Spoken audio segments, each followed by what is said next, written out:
All right. We are live. Welcome. Welcome in. Welcome. This is where we are. Yes. To sit for a solid yes. Yes. This much time. One wrist of time. All right. So, hello everyone. Welcome to this episode of the Juicecast. This is episode 4. Today we'll be taking a little bit of a break from the 2000 Sonic games to talk about a game that I hold pretty dear to my heart, which is Doki Doki Literature Club Plus. Now, we're not just going over the differences between Plus and the original version. We're mostly going over everything, and we're including the side stories and the ARG elements that are included in DDLC Plus. So, yeah. There's a lot to talk about with this game. There sure is. Oh my word. It is a trip beyond a trip. Get ready to ride on a train that's flying on a jet. So if you're new to the podcast, I'll give a little bit of a rundown of what we typically do here, which is that we like to analyze each aspect of the game through our own eyes and subjective experiences. Not only that, but also the history with the game, the story, the gameplay, and the development that comes along with it, the characters, and what the game accomplished or what it could have done better. And I'd like to introduce our guest today, Surviving. It's his first time on the show. He's a longtime friend of mine and an upcoming content creator, so I'll let him introduce himself. Hi, I am Aiden. I also run a little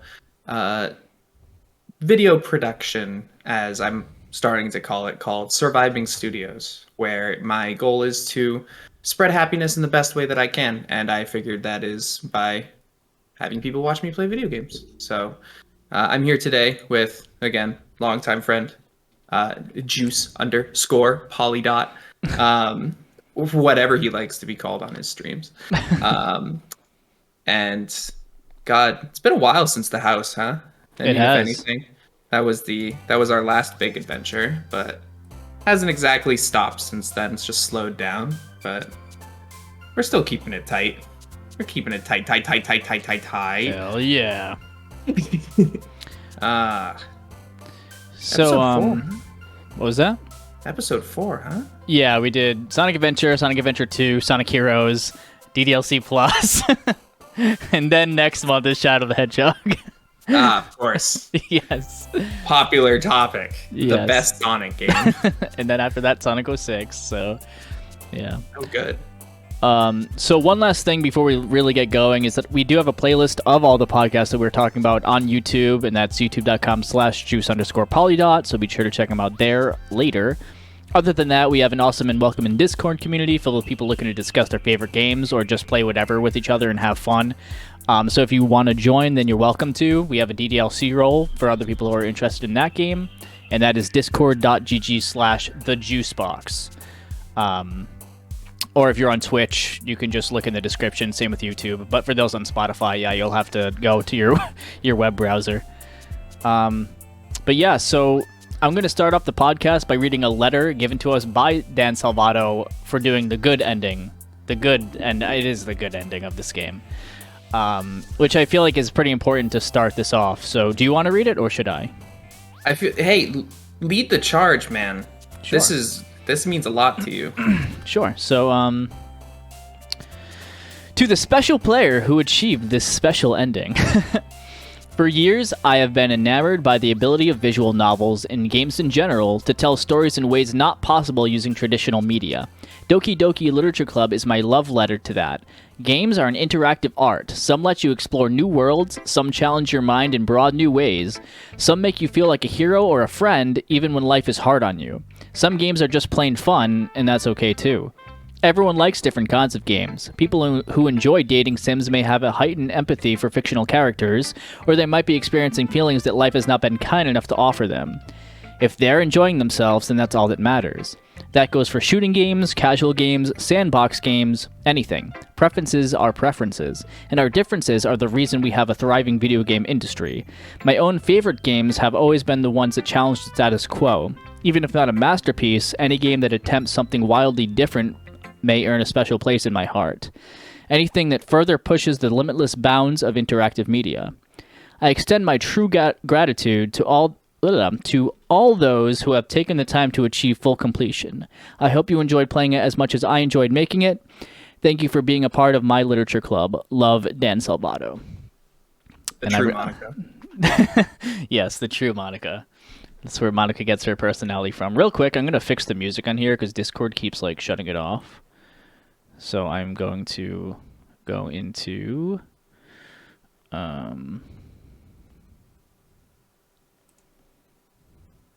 authorized apps or connections. While you talk about that, I get to talk about the fact that if my dog comes over here and I randomly start going, "Oh, hi, baby. Oh, hi, baby girl." That's why. I'm covering my tracks. Can't say I didn't. And hopefully it doesn't like shut off my Spotify while I'm trying to play it now. It keeps pausing it. It's like, no, I want the music to play for the podcast. Do you have the Discord thing set up where it like mutes other sound applications? Yeah, it's supposed to show. Yeah. So, all right. So, yeah, with that being said, I'd like to say that this podcast is not suitable for children or those who are easily disturbed. We'll be tackling themes of suicide, gore, depression, so there's your content warning. Could get pretty deep. And we're going to start off with our personal history with the games, and I'll let you start off.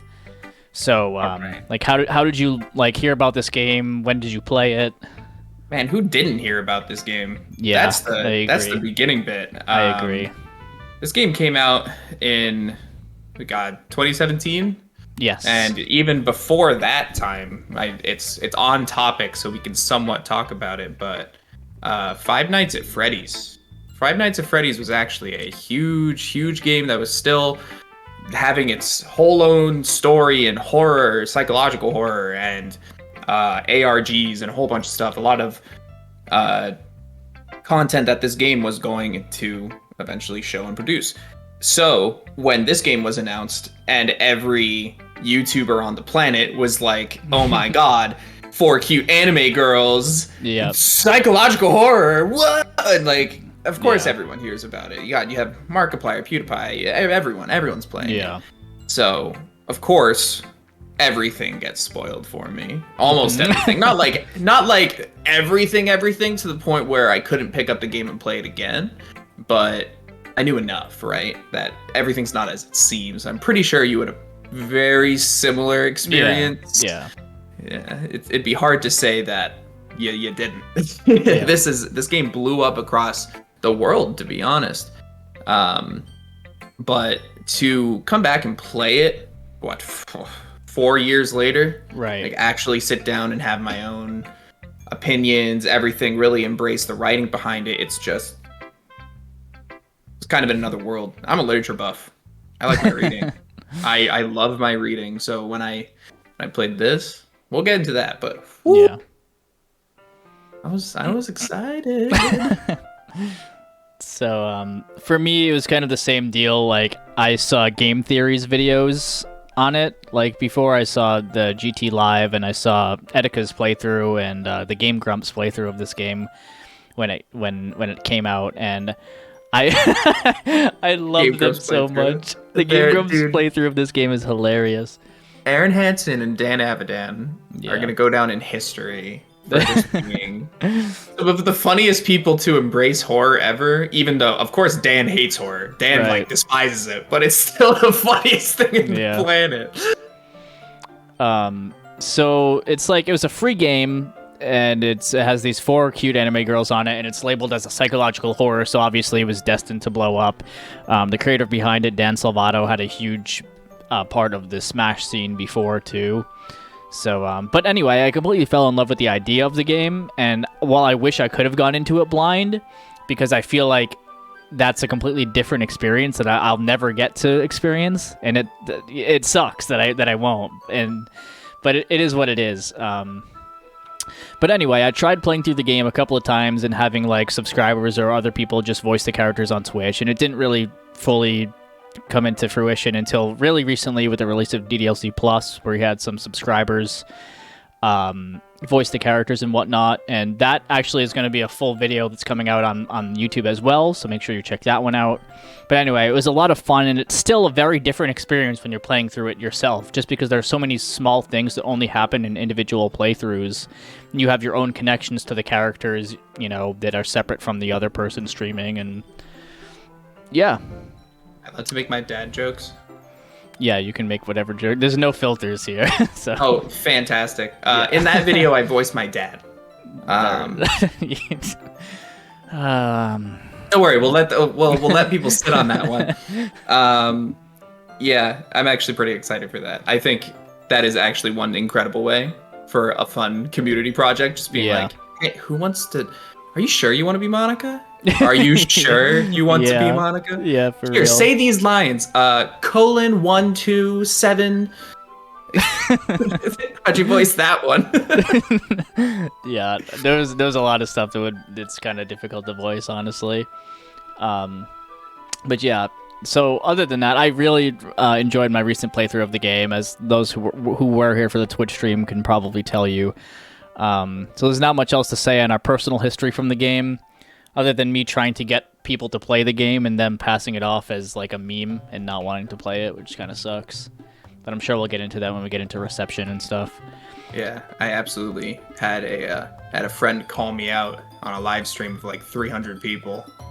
I was just watching them like do their own thing on Switch, and they just went over to my history of games. They're like, "Oh, what is this, huh?" And I was like, "Go play it, dude." Wait, who was that? Mars. Okay, that's what I was thinking. Yeah, he would. Okay, so I guess we'll start to get into the development of the game, which this is kind of more of a cut and dry thing. I like to go into all these details with our podcast, like if you've seen any of the other ones. So I kind of wrote a little something up here, which was that the game was released in September of 2017, but here's a little trivia tip, is the Twitter account for Monika was actually created an entire year before, so the game had to have been in development for at least a year, maybe two before then. Inspiration from the game from Dan Salvato came from mixed feelings toward anime and a fascination for surreal and unsettling experiences. It was originally made using a visual novel development engine called Ren'Py, I guess. Ren'Py. Yeah, from what I could find, Ren'Py maybe. And it was also influenced by non-virtual novel games such as Yume Nikki, Aversion, Fate, Stay Night, Steins Gate, and some others. And there's one particular one that a lot of people say that this game was inspired by. I'm not entirely sure. It seems like it was, but it's called You and Me and Her, which I don't think had an English adaptation at that point. It does now.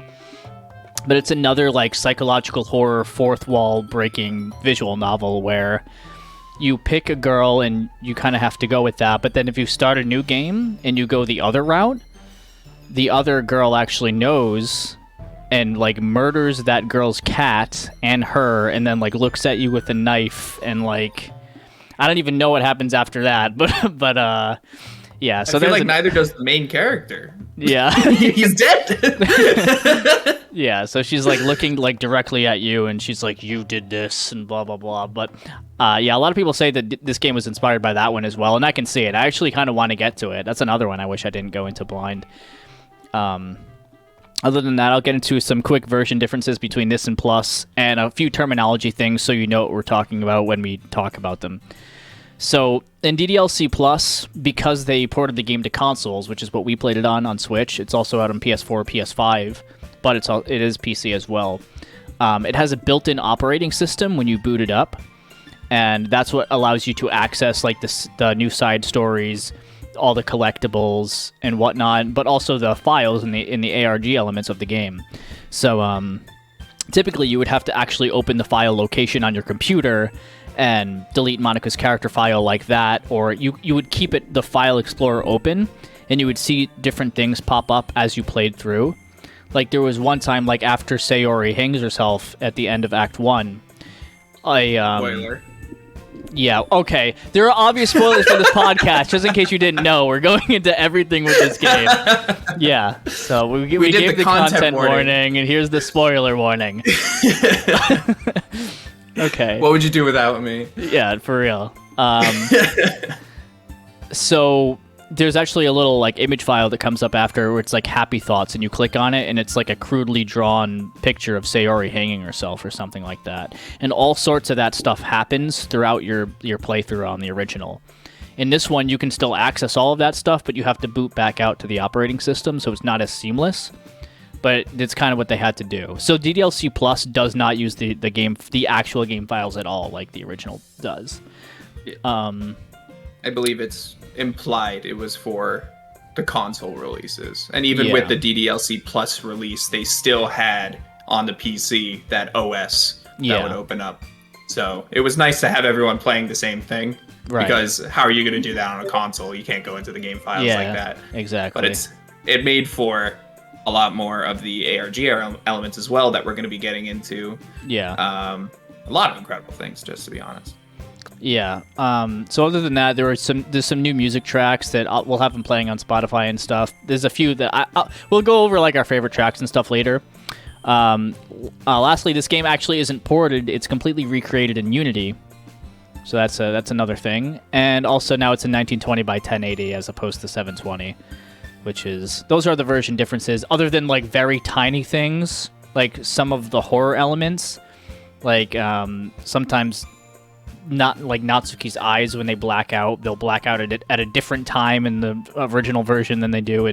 But I don't really think that stuff's really worth going over. So. Be fun little things we'll talk about and how much I hated it because.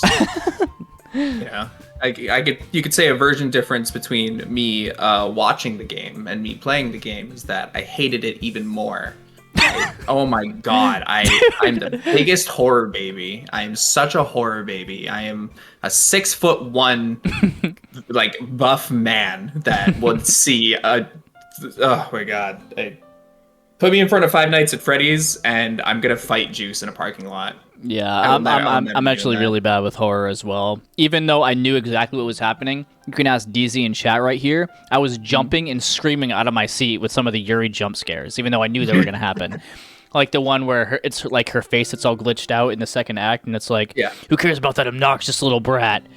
And I'm just, oh my fucking god. I'm good. I just like screamed. There was a point of it where I was literally recoiling in my chair. Like this. Yeah, I was there for that. Yeah. I was there for that. Like I think that was when you're in the closet or whatever.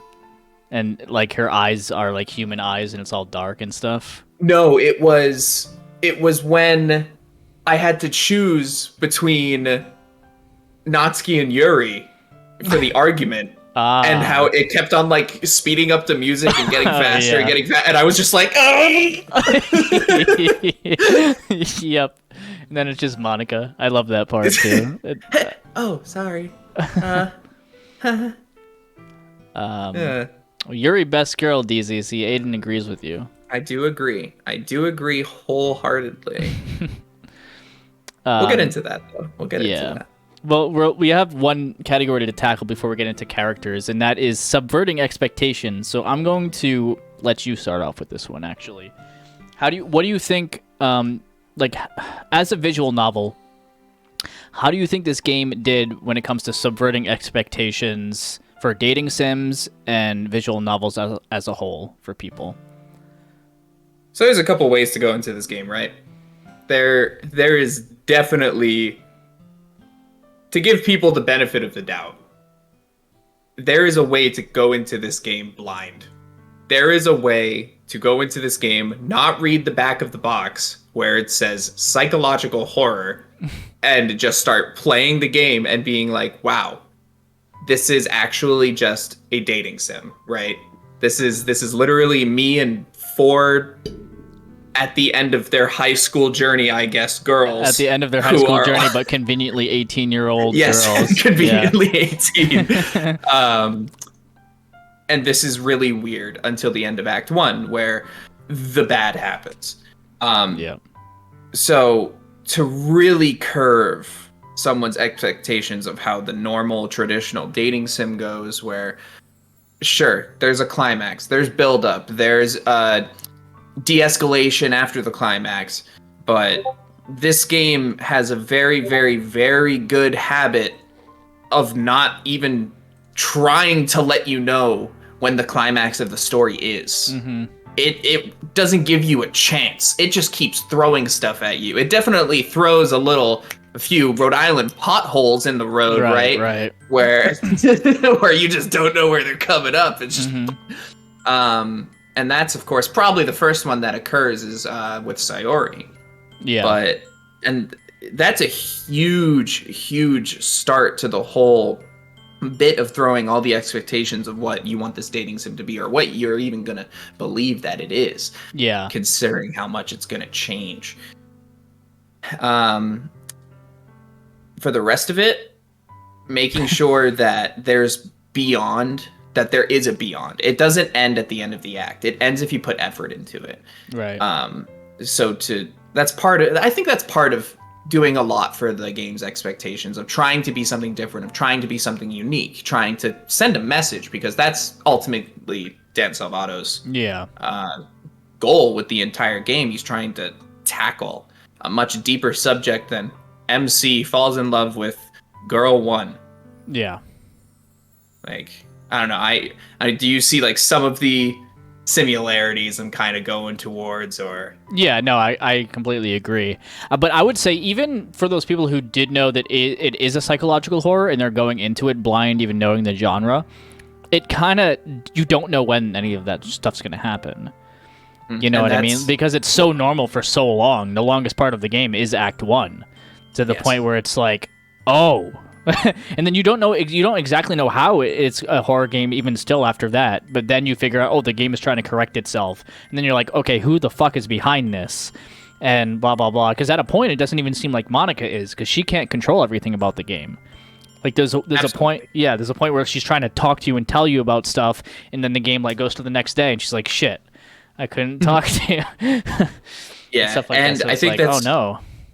That's another beautiful point of the game, right? So now we pass the idea of, oh, someone did go into this blind, and this is what they experienced. Fantastic. Now you have us, two dudes who are just trying to play a video game and talk about it.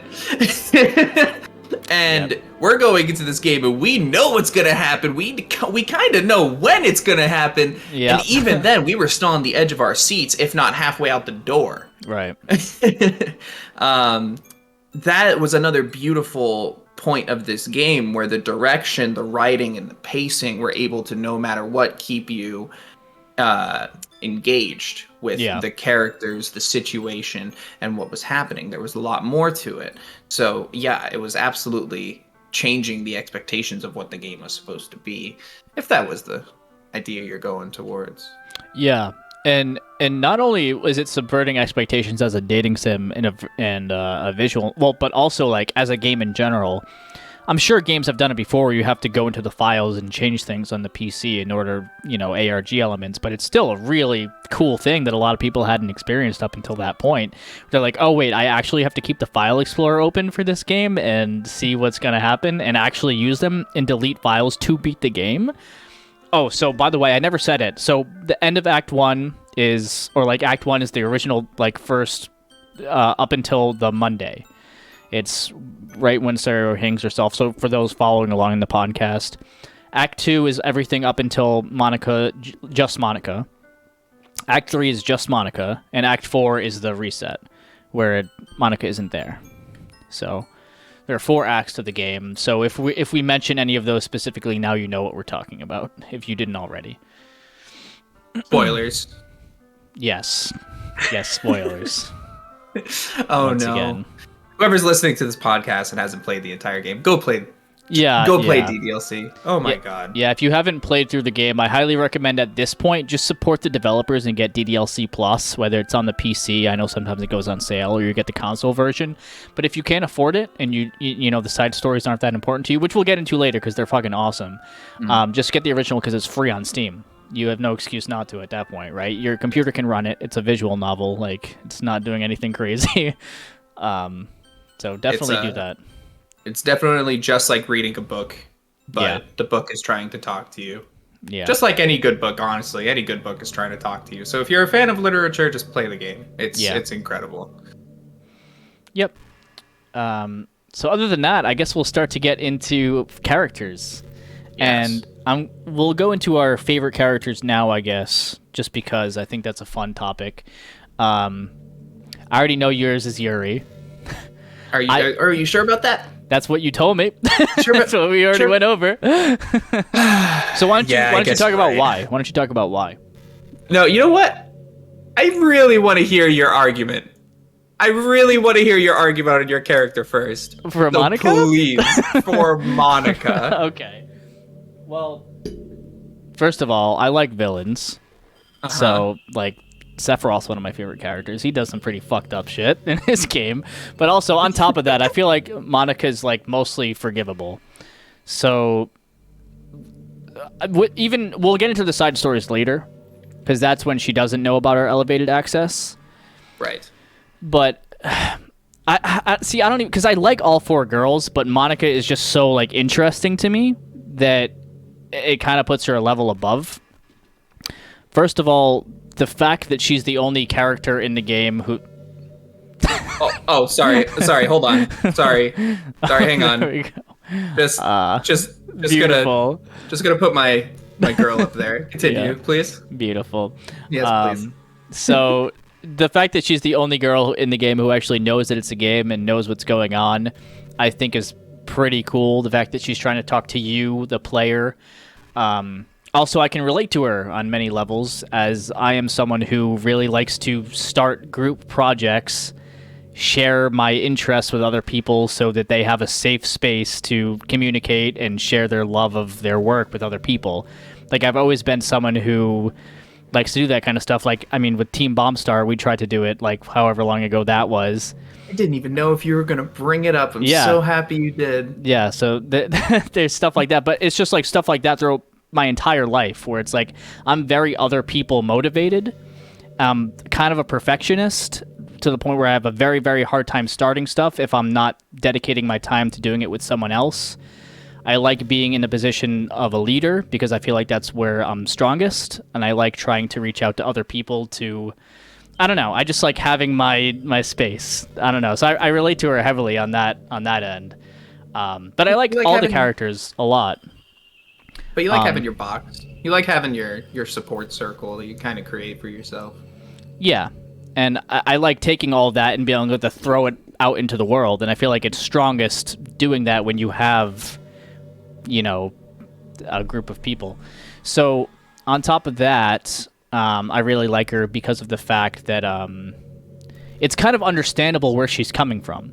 Because, I mean, take the side stories out of the equation for a second, but just imagine all of a sudden you realize that the world that you're living in isn't real.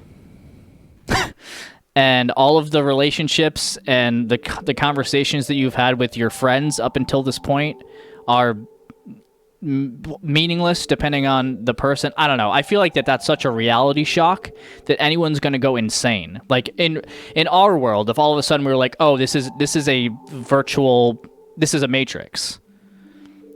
You know what I mean? What was that movie with Jim Carrey? It's not the Giver, but I know what you're talking. Where every day, like, everyone's watching him, the TV show. Yeah. Yeah, I know. Yeah, I can't remember the name of it.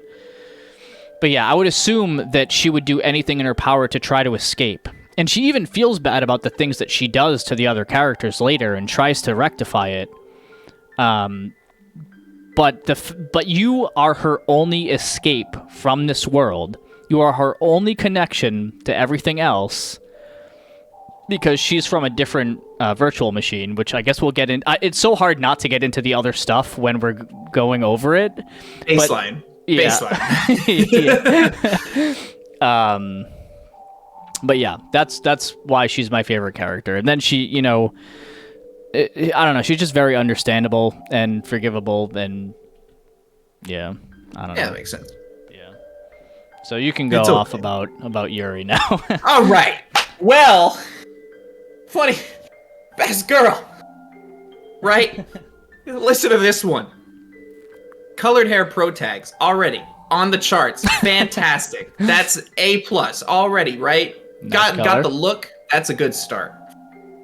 But then if we had to actually be a human and talk about human characteristics, Yuri is like the ultimate ultimate definition of an introvert, right?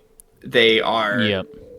they find solace in being alone. They cherish that time. They wouldn't trade it for anything. They're great listeners. They don't really like to talk much unless they actually have something that they can say that is well thought out and productive for whatever situation that they are in.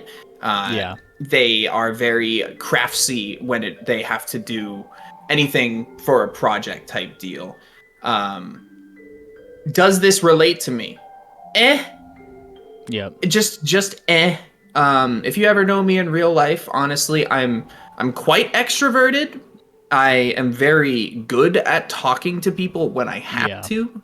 It's one of the main reasons I chose this career, to be honest. But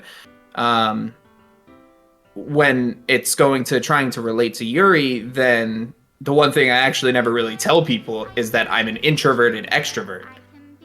I'm very good at talking to people, but it's not like I always necessarily want to. Right. I do it most of the time because I have to, and it's because I need to survive in our society as of nowadays, which is very people motivated. Very, very people motivated. Even with online jobs nowadays, you have to always be talking to someone. At some point, there's video meetings. But whenever Yuri is able to talk about, like, I just want to listen, like, this is what I can do for you, I feel that heavily on every level, because sometimes it is really, really hard to talk to someone. Yeah.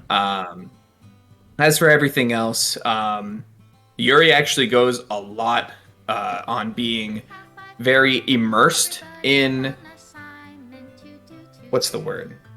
In the literature or in the stories of her fantasy? Basically, yeah. Immersed in her hobbies, whatever it is that she's doing at the time. To the point of obsession, which, you know, when you crank those, when you crank those that personality dials. Maybe not to the point of murder, but I get that too, because there is a healthy level of obsession. There is also an unhealthy level of obsession. And that's you generally hear more about the people who had the unhealthy level of obsession most of the time in relationships or crime, to be honest.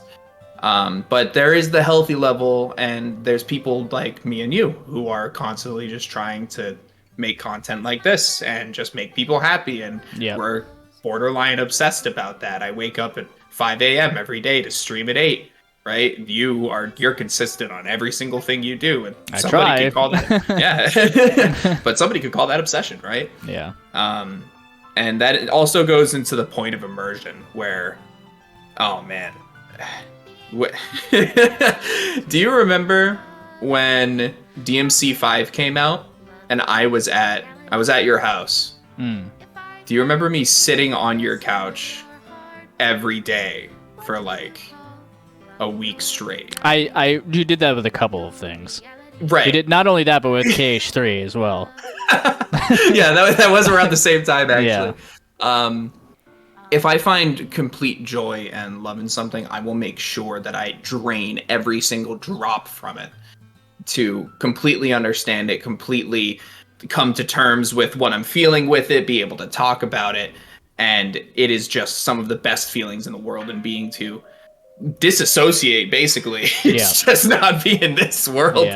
But as terrible as that sounds, sometimes it's what you need. You need to like differentiate what it is that is happening now and what could happen then. So there is a lot about Yuri that I really, really, really like. And even though she's kind of seen as like, maybe once we get into that too, I guess, a bit early to talk about it, but like the main villain, quote unquote, a lot of people think that she's like not as shy as she seems type deal. But oh, do you mean like the ARG stuff, or do you mean it's sad because of course right? But outside of that, really, really big fan. That's basically why. I know I went on for a while about that, but you said I know you. I'd like you to go on for as long as you want. I'll go on forever, man. Even some of her poems. I'm actually I'm a big word buff. Recently, I haven't been able to use big words because I don't really write anything. I don't write scripts. I just Yep. talk from the brain. This is all the brain. Yeah. But seeing Yuri's poems too, I'm big fan. Big fan. Big fan all around. You can't stop me from saying big fan until you stop Big me fan, from saying big fan. Big fan. No, I'm sure we'll get into the poems and stuff later, because I actually have a thing later where we put our top 3 favorite poems in. But yeah, I mean, I really like Yuri too, even though I don't relate to her at all. When I first played this game, or like when I first tried my first playthrough, Yuri was the one I went for, actually, because I find her very interesting, because she's nothing like me. And I was always had a thing for like trying to like break down walls of people, because I am an extrovert. I get my energy from other people. If I'm trying to motivate just myself, I feel like I can't do that. I rely on other people. That's just how I am. That's why we always get along so well, is because we know if the other person is like, that one of us is going to be like, just really start going at it. And then both of us will be like, right. I can totally understand how that works for you. So I really like Yuri. I like her. Just her in general, like the purple hair, the purple eyes, and everything. I'm shy. I'm playing with my hair over here and stuff like that. She's very interesting, like in the actual writing of the game, like especially the side stories, but like her whole conflict with Natsuki and stuff like that, where you're the obvious, like you're MC and you're like, both of you are wrong, but you're both right as well. You just want to wish that you could like tell them both that, but you only have so many options. I like the time that you do spend with her. But yeah. And as far as Sayori goes, that's another character that's like high up there for me. That's a character that I can relate to as someone who struggles heavily, even though it's not said, but it's implied that she has like some sort of severe like ADHD as well. So someone who suffers from ADHD, which then leads into depression because of the fact that she's so down on herself about not being able to fit in with everyone else, because that's just not how her brain works, to the point where she thinks she's a dumbass. MC doesn't really help that, because the classic anime dummy, baka, like idiot, blah blah blah, ends up with, actually, here's a fun little statistic for you, which I brought up in my playthrough of DDLC, is if you are diagnosed with ADHD, even though it is overdiagnosed but also underdiagnosed, if you for sure have ADHD, you have 50% of developing depression going into adulthood. 50% chance. Because Coin the world flips. Woo! Because just like the world isn't really built for it. So those thoughts that she has in the first side story that we'll get into later about she brings no value. She would be better, like other people would be better off if she was not here. She wants to die. She's dumb. Once you think those things enough, you start to believe those things, and those thoughts then turn to action.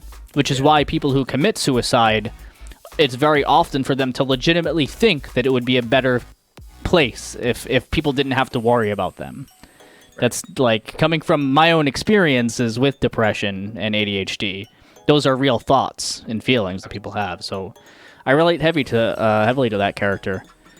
I actually agree with you almost wholeheartedly, as for like kind of second best in my heart, if you put it that way. Yeah. Where Sayori's character is, one, pivotal to the entire story. The story wouldn't work without Sayori. It literally would crumble, fall apart. People would be asking why we play the game. Like nobody would be interested in any of the characters. Nobody would be interested in finding anything else about the game, because she is the pivotal point in how everything happens. She's the reason that everything falls apart with her absence, and which is a also incredible reference to what it's like when someone passes away due to these things. Good point. It's incredibly sad. It's very, very sad. Yeah. You have to go on with life knowing that like things could have been so much better.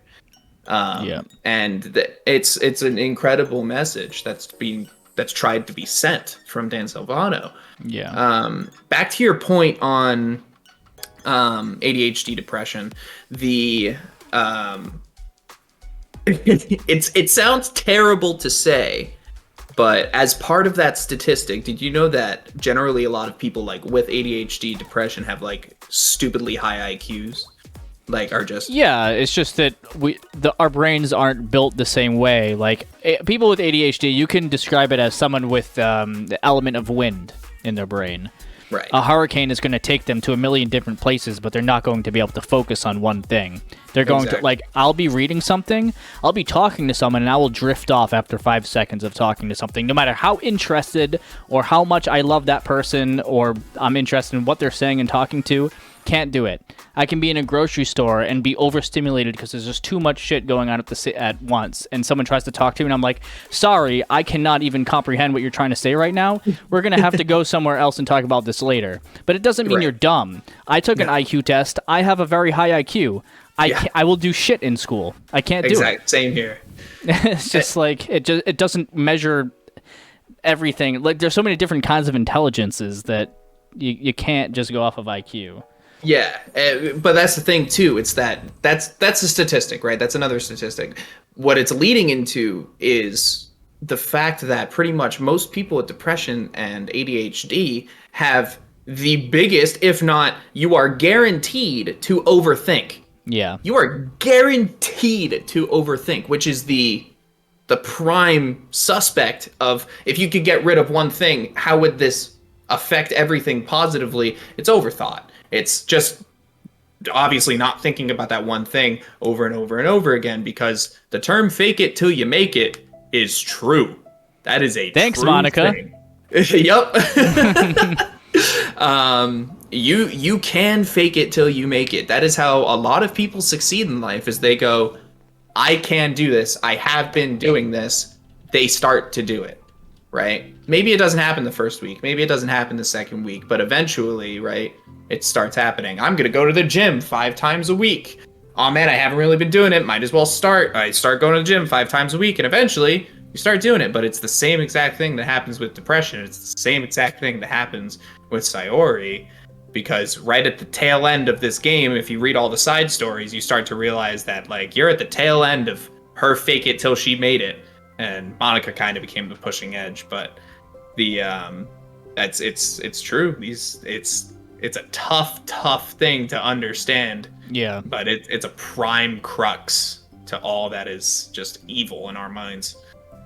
The more aware you are of something, the more likely you are to think about it and overthink. Ignorance is bliss. So Yes.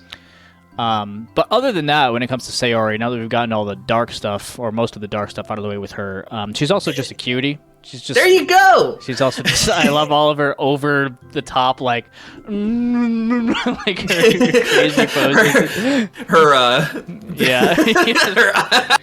Yeah, her and Natsuki, right? Or less than greater than eyes. That's it. Yeah, less than greater than eyes. I don't know. I just really like that character. She's really cute. I like a lot of her poems as well. Yes.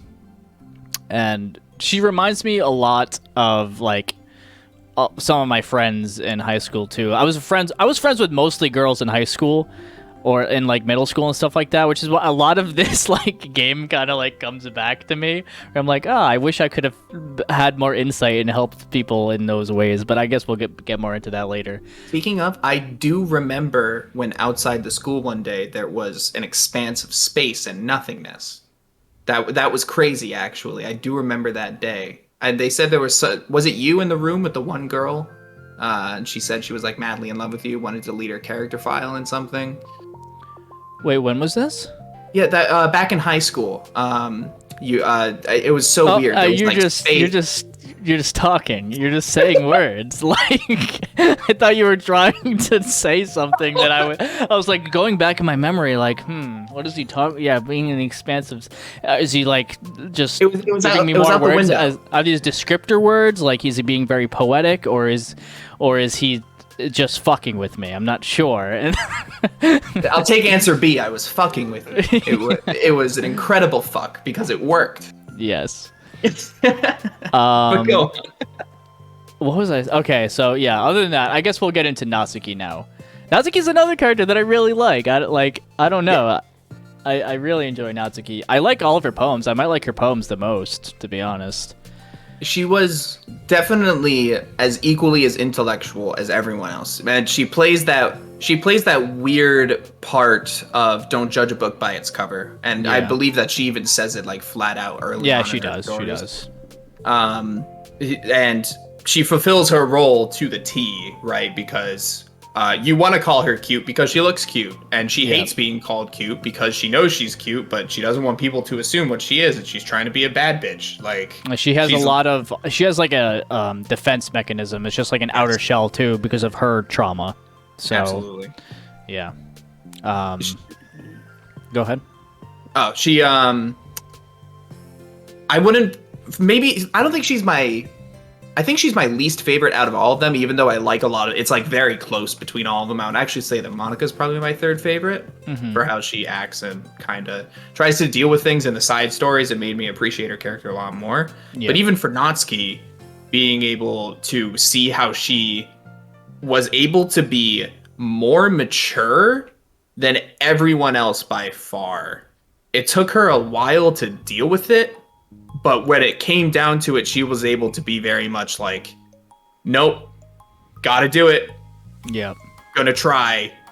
This sucks, but I'm gonna do it. That is the sign of a strong person. The sign, like, even though her defense mechanisms made her seem like a terrible person, it kind of had this weird effect where it just completely flipped around that when she tried to fix something, it would be done incredibly well. Yeah. And she became a better character for it. Yep. She's a lot of fun too. Yes, especially her hobbies. I can never do her hobbies. No, I have a lot of memories of like trying to bake with girls and shit because they were super into it. Which is kind of like doing the whole weekend thing with her coming over and like baking and stuff like that. I was like, damn, I'm going back to being like fucking 15 and 16 years old. I'll be honest, that was weird. I think that was my least favorite side story. Well, I mean, it was like an entire like, oh, she has the batter on her cheek, lol. My God,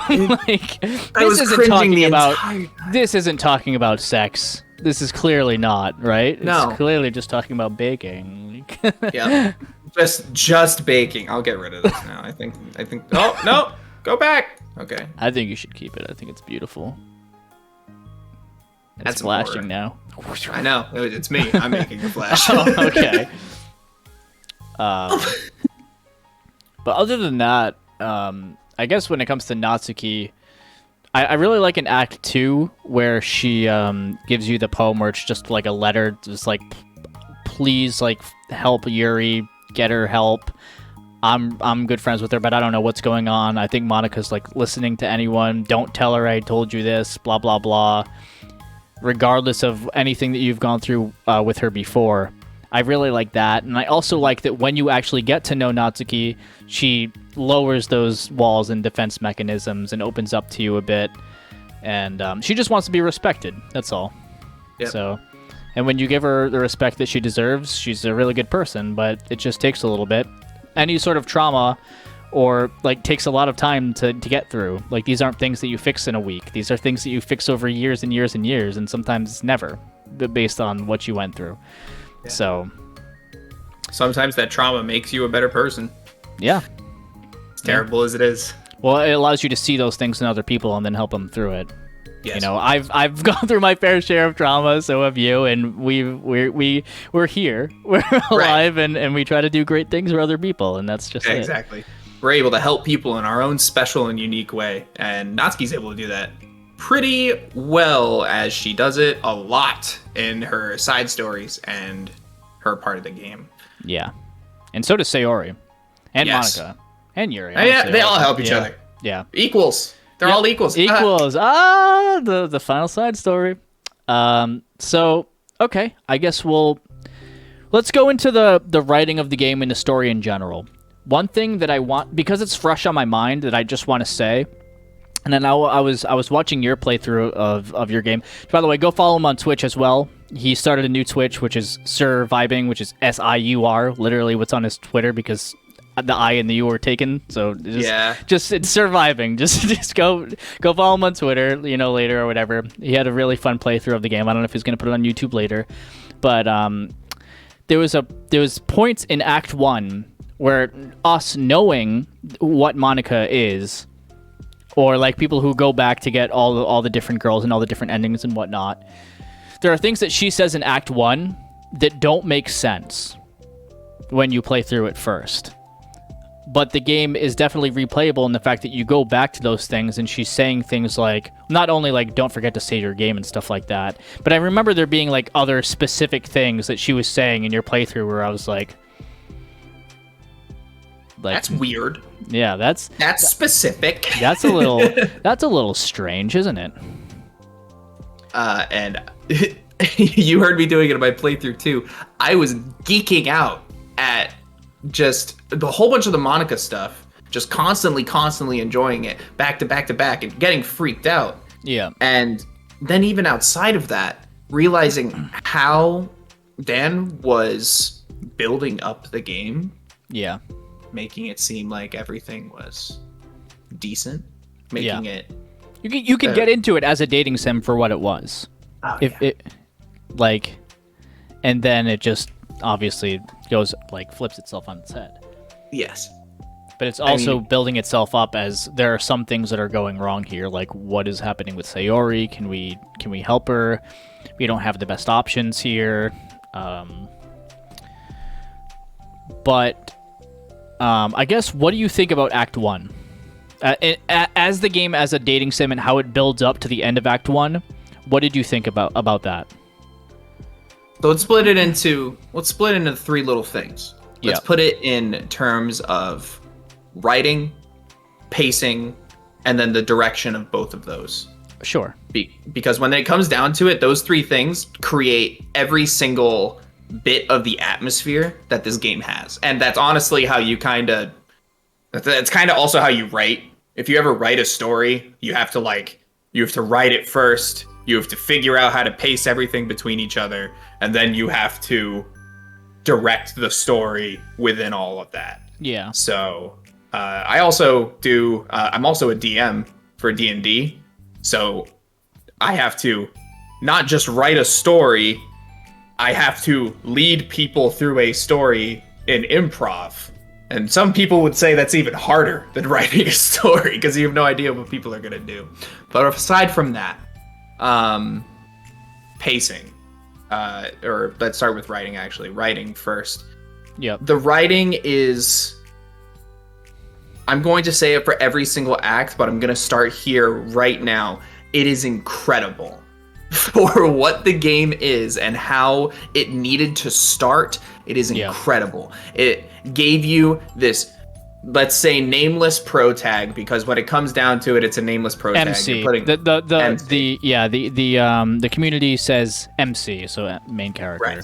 Yeah. We can do that. Okay. So the MC comes in. You're supposed to basically just self-insert as best as you possibly can. It's a dating sim. You're supposed to put yourself and your opinions into the game so that when the game ends, you have said, oh, this is what I've done. Okay, great. This is who I got. Okay, great. Yep. And it immediately introduces you to Sayori. And Sayori, immediately, you can see in her text, she's bubbly. She's using those hyphens, a lot of exclamation points. You can tell that she's excited. You can tell that she's that type of character, like, wow. Yeah. Oh man, this girl is so happy. Oh, but like she's also my best friend. Oh man. And then you go into the classroom, right? And you start meeting Yuri, who's using this text that is very what are those triple dot? What's the name of the triple ellipses? Dot thing? Ellipses. Yeah, she's using ellipses left and right. She's using soft words. She's using sure. She's using okay. All right. And even then her character portraits are like turned off to the side, but that's something else completely different. I wouldn't even need a picture to tell me that she's a shy character. It's already portrayed in the writing. And then you have Natsuki. All of her words are very abrupt to the end, period. Absolute full stop, right? Yeah. And then you have Monika, who's like kind of a mix of everything in between, where they're like, okay, everybody, very much leadership tone in their words, and very much able to convey a message as best that they can, and usually with great effect, right? Her whole character is trying to convey a message to you, specifically you. So writing, amazing. From beginning to end of Act 1, beginning to end of this entire game, and I'm gonna say it as many times as I have to. Huge fan. Huge fan. Huge fan. Big fan. I'll say that a bunch. How did you like the writing of Act 1? Because I feel like we're in agreement. Yeah, no, I completely agree with you. I feel like you said, with the text alone, you can tell the personalities between the four girls. I think, like, some of the actual date is so, like, over the top and cringy, but I know that's the point, where it's like, you know, obviously you have all the, like, she has dough on her face, blah blah blah, I'm putting my finger in her mouth for the Yuri and Natsuki so shit. Weird to say. Yeah, I know. It's like you're looking at it and you're like, I'm a 26-year-old man. But at the same time, like, the only experience other than that I have with dating sims was, like, on Newgrounds when I was, like, 14 years old and shit like that. So it's like, I'm like, okay, I can get into it, fine, whatever, you know, it's cute, it's whatever.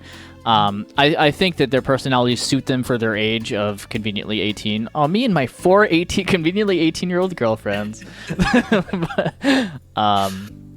Yeah, and then you see that Sayori is depressed and stuff like that, and specifically, like, the end of Act 1 on Monday is when you really know that shit is weird with Monika, because of what she says, especially being someone who knows the game. That stuff is still fresh in your head once you see Sayori hanging herself and stuff. Yes. But she's just like, oh, you left her hanging this morning, huh? Or, like, and she knew what you said yesterday, and you're, like, questioning. Yes. Like, she wasn't even there. Like, how would she have known? Yeah, like, Sayori and Monika were working over the phone, but did Sayori really tell her all that stuff later? Because that completely goes against Sayori's character of telling people things. Taking the side stories out of the account there, because Sayori and Monika are close in the side stories, but that's a control trial VM. So it's like, oh, okay, so Monika, something's fucked up here. Monika said something, like, when you're talking to Sayori on Sunday, and she's just like, oh, I should just do what Monika said, and MC is like, what Monika said? How did she know any of this? And that doesn't go anywhere, but it's kind of like, it kind of makes you think, like, what did Monika tell Sayori when you told her to check up on her in the classroom on Friday when she went home early? There are actually some animations of her just saying, he doesn't love you, blah blah blah, he's with us, you know. Where are those? Just on YouTube from fans. This game has like a fan huge animations. Fucking fan. We'll get into that later when we get into the modding scene for this game. Got it. But there's a lot of shit that kind of, like, that the fans try to fill in the blanks for, because that's what this game is really good for. Or it's really good at, like, the fans trying to guess certain things of what might have happened if this happened or that happened, and yada yada yada. Yeah, Round 2. Yes. So, Act Pacing. 2. Pacing. Okay, we'll go into pacing. Right. You can start, because you're actually very much on the topic of pacing right now. Yeah, right? I'm very scatterbrained. I kind of go all over the place when and that's fine. That's why I'm here for you. Pacing, as part of what you're just saying right now, like, yeah, the way that Monika is eventually kind of just like, the stops are off. She just straight up starts going, oh yeah, you left her hanging. And then literally, like, 20 panels later of text, you see Sayori hung in her room. Yeah. And that's where the pacing of this game kind of, you start really feeling it, because the beginning of the game in Act 1, you're brought along for the ride. You're in the passenger seat. You're just kind of pressing whatever button, you're clicking whatever mouse to get along with the story. Yeah. But the beauty of the pacing of this game comes in when the 18-wheeler slams into the passenger seat that you happen to be sitting in, and that 18-wheeler is Sayori. And it's very, I think we both agree, it's very blasé. It's very bland for pretty much most of Act 1, because it's a dating sim. What are you supposed to do? You're supposed to meet all your characters. Yep. Right? So at the end of Act 1, where it's like, ho, ho, ho, this happened, and then immediately your main character goes, is this a nightmare? Yeah. Am I really in the real life?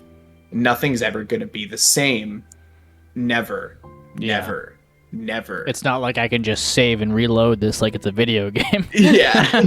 But even then, that text and you sitting on that black screen with just a pink shining box in the center of it all as the only source of light on the screen, just constantly being forced to click through the text boxes of never, never, never, never. It after that 18-wheeler hit you, right? Now you're sitting there and you're like, whoa, I'm being forced to think about everything that just happened right now because of kind of artificial game lengthening. A lot of people don't like that in terms of game development, but sometimes it's used. And in this case, it's used incredibly because Dan Salvato wants you to just soak it in and really exactly. Oh, yikes.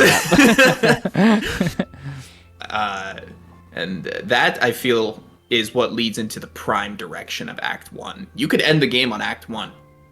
You could, you could. That's it. You could end it. You could end the game at Act 1. You could go, thanks for your $5. We'll make Act 2 in a year. And you know what? I would be like, okay. Right. Sure. Like, this is where the story's going?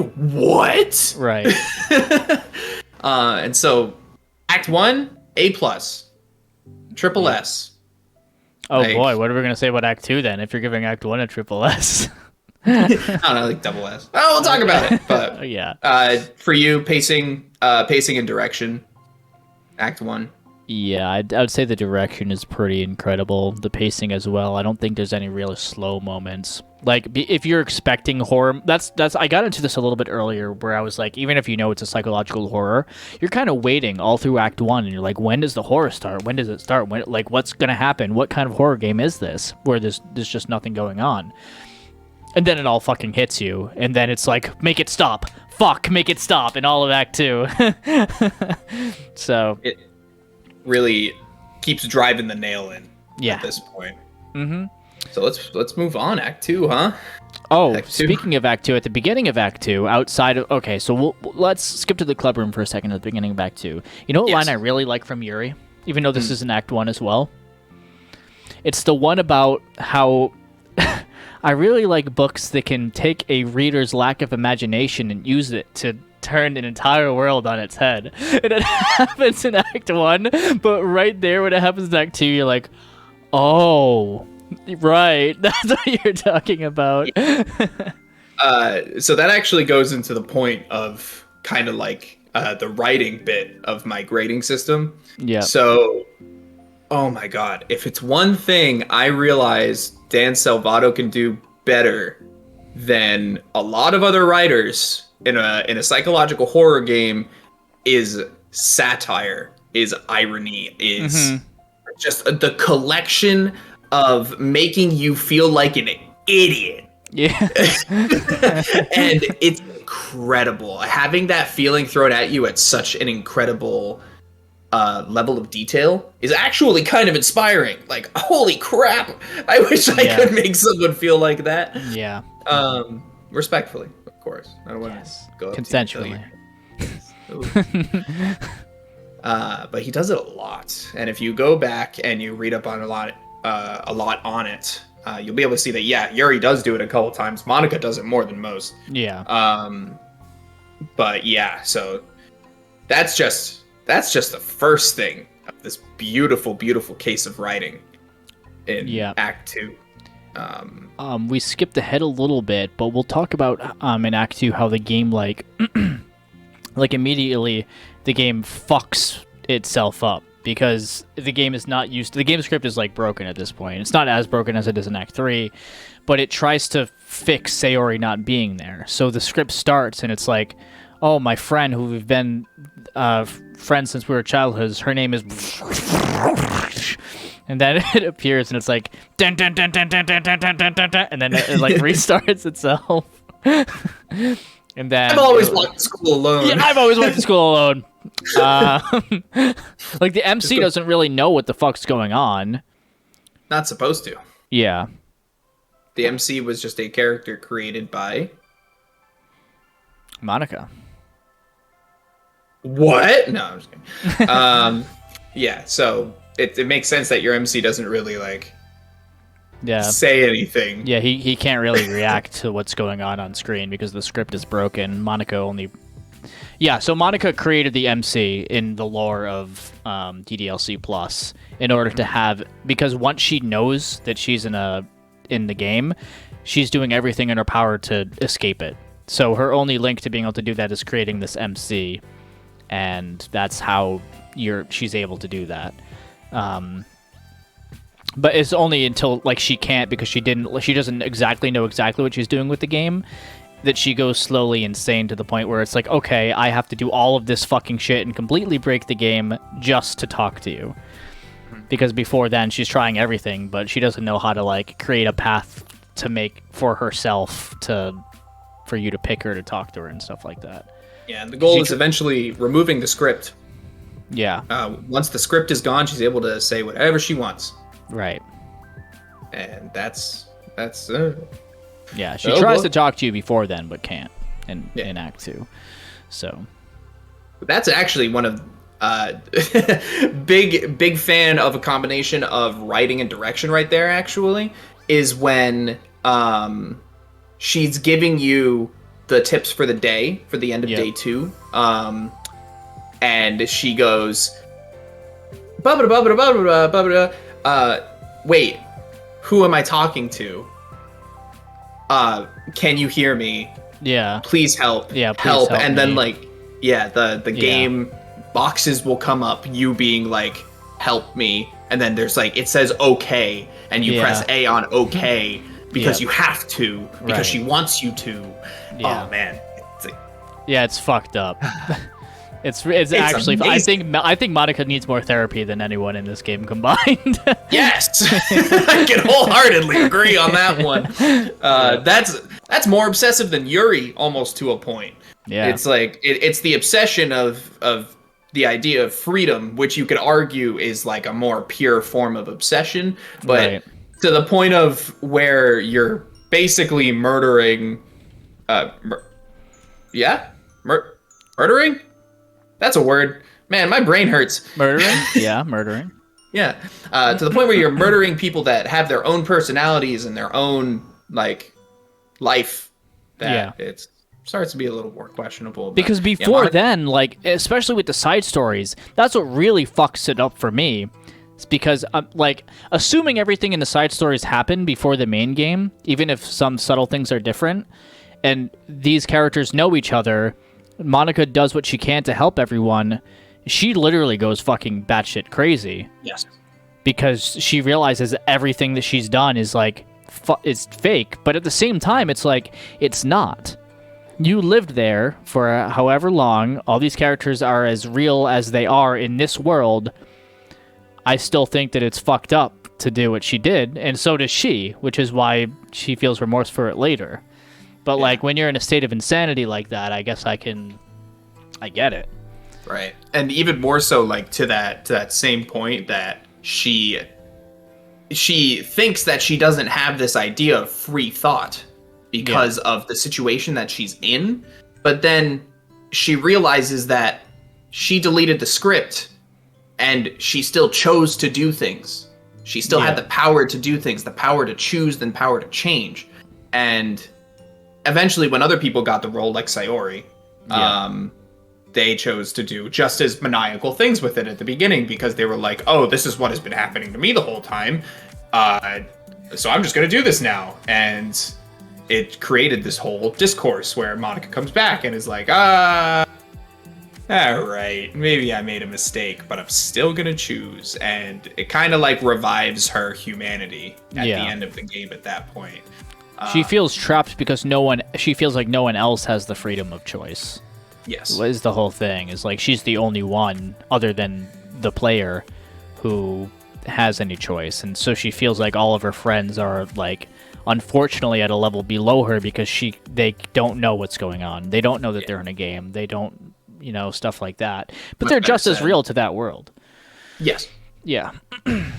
So, but what were we talking about? The writing for Act 2. Yeah, that was it. It's great. Yeah, so we kind of we kind of went off. But the writing for Act 2, I feel like it's hard to get into this without getting into like all the graphical like and creepy stuff that happens, because that's very important to the player experience. This is where the game really takes that it's a visual novel and you have choices to the level where it's like this is more than a visual novel. A lot of your choices don't matter or are taken away from you. You're not in full control. Monika, this is where Monika like really shows her true colors, and that she's like, she kind of knows what's going on and is trying to manipulate things slowly over the course of Act 2. You start to see the game breaking as you go. I think Act 2 is beautifully done. What would you say, just so we can focus a little bit, what do you think is your favorite part of Act 2? Not playing it. I was scared the whole time. So you can split the Act 2 into Natsuki and Yuri, like whichever path you chose. Yeah. But it also ended the same. It ended no matter what. Regardless. Yeah. Yuri goes insane. Herself. Yeah. And that's beautifully done in its own sixth sense. But again, I'm gonna say some really weird things for whoever's listening to this. We're talking about DDLC Plus here, so just in case you guys didn't know, there's gonna be some weird talk going on. Yeah, it's gonna be like, I loved it when this character died, and it's gonna be terrible. But it's sometimes like in terms of literature, it was actually very, very, very well done. I think Natsuki's poem was one of my more favorite parts of Act 2. That definitely stuck out to me the most. The help letter? The help letter for... After... I didn't appreciate it at first. I was more like, okay, this is story-driven. I get it. But in terms of after everything, where you start learning more about Natsuki, when you start learning more about their relationship between Yuri, Sayori, and Monika, and how everything happens, then I, the lay reader at this point, come to terms, and it's like, oh, there's a lot of stuff that's happening here. There's a lot more than meets the eye because of it. So for me, huge fan of that part. Huge fan. Big fan. But yeah, a lot of the rest was very, very scary for me. I was like, but I'm just a fan of character development in any way possible. Even if that character development is ripped from you by an AI and you're not allowed to feel it anymore. Yeah. I'd say it's hard to pinpoint my favorite part of Act 2 because there are so many little things in it that I'm sure we'll get into. But I almost want to say it's the part where, like, Yuri goes to, as a big moment where Yuri goes to like get water for the kettle, and it's like, oh, it's been 10 minutes and you haven't talked to anyone, and you can't do anything because it's just like the game script that's there. It's like, can I change my answer? Can I change my answer? Sure. I just remembered something. Sure. The deja vu moment fucked me up so hard. Thanks for reminding me, buddy. Yeah. That happens twice in Act 2 if you take the Yuri route. Like the original time where she cuts herself, and then the deja vu where it happens the second time, and then she's like, then that's the part where Monika's watching, where she's slowly in the background. Yeah, that's my favorite part of Act 2. It's like she like, you go around the corner, you see all the cuts on her, and the writing of the game before like tells you that she cuts herself, she self-harms, whether it be because of she's trying to calm herself by inflicting the pain somewhere else, but Monika makes it seem like it's a sexual thing. I've never actually heard of that in real life, where someone cuts themselves as a sexual. I don't know. I don't even. I mean, sure, it's real, but I don't know. I know much more about like self-harm to alleviate pain elsewhere, or like change the direction of. This isn't that kind of podcast. Yeah, we won't be getting into too much detail there, but yeah. So that's what I am experienced with. But anyway, I you turn the corner and then you see all the cuts on Yuri, and then it's like, but it doesn't go back to the classroom this time. It's the Yuri route where it goes outside of the classroom, and Yuri's like, I'm not usually like this, blah, blah, blah, something's happening. And then when she says, I think Monika's like listening, or Monika used to like, she's usually such a sweetheart, and then the music stops. And it's like, boom, boom. And then she starts to go fucking insane and crazy obsessive. It's just you and me here. The stuff that Yuri says in Act 2 is just ridiculous. Like, I'm going to crawl into your skin, and I'm going to cut your skin open and put my skin oil in it or something like that. But in that part right there, yeah, I found your pen. I'm going to play with myself with it, even though at first in Act 2, she's like, I wrote a poem with it. It's like, You sure you did, baby girl? What's up? Yeah. So, but that part right there where Monika's like, because she hears her name, she's slowly, like, she's opaque in the background, but then she slowly becomes more visible, and she like, she's over Yuri when Yuri's eyes are going all like human, all popped out and stuff like that. And then it just like resets back to the classroom after that. That's my favorite part of Act 2. That's a very good part. Yeah. Because every single minute of that part, I tried not to look at the screen. Yep. That should tell you something. It's a little weird. It's a little weird. It's a lot of weird. Yeah. Another incredible, probably like, in terms of like direction and pacing, just the same way that at the end of Act 1 with Sayori, you're forced to basically just watch the character say never and never and never and never and never and never. Yep. You are forced to watch in real time Yuri stab herself. Yeah, you can't do anything. You can't do anything. It's you, and later you start to figure out like Monika was in Yuri's head, and Yuri probably wanted to escape the hell that she was living in. So, and then after that, you have to do what I almost did and press A throughout an entire weekend on your Switch Pro controller, and which you get an achievement for. That would be kind of crazy. I think you do. You unlock a picture for it. Yeah, no, I'm just saying that would be kind of crazy. Yeah, it would. But it in that same sense to the Sayori situation in Act 1, where even if you skip the text, it still takes a good 2 to 3 minutes for all of that text to go through. And there's actually all that text that pops up, there's history. If you look at the history, there's text to read there. Yeah, it's not what she's saying. It's like Monika. Yeah. Right? Yeah, Monika's talking in that part. It's like one thing repeated at like the over end. And over. Yeah. For a while, it's actually like some actual words. That's amazing. I think that's super, super cool. And it doesn't even have any like ARG effect or anything. It's just another amazing tidbit that was put in the game to make anybody who truly loves the game for what it is to be like, oh, did you see that there's this writing over here and it said this, like, even I've been asking you questions about things I've never seen, and I no-lifed this game all week. Yeah. And it's just another moment where it breaks the expectations of the visual novel, where it's like you're going into the history and it's like it's not the history, it's Monika talking here, and it's all fucked up. Mm-hmm. Just another little thingy in the game. The little thing.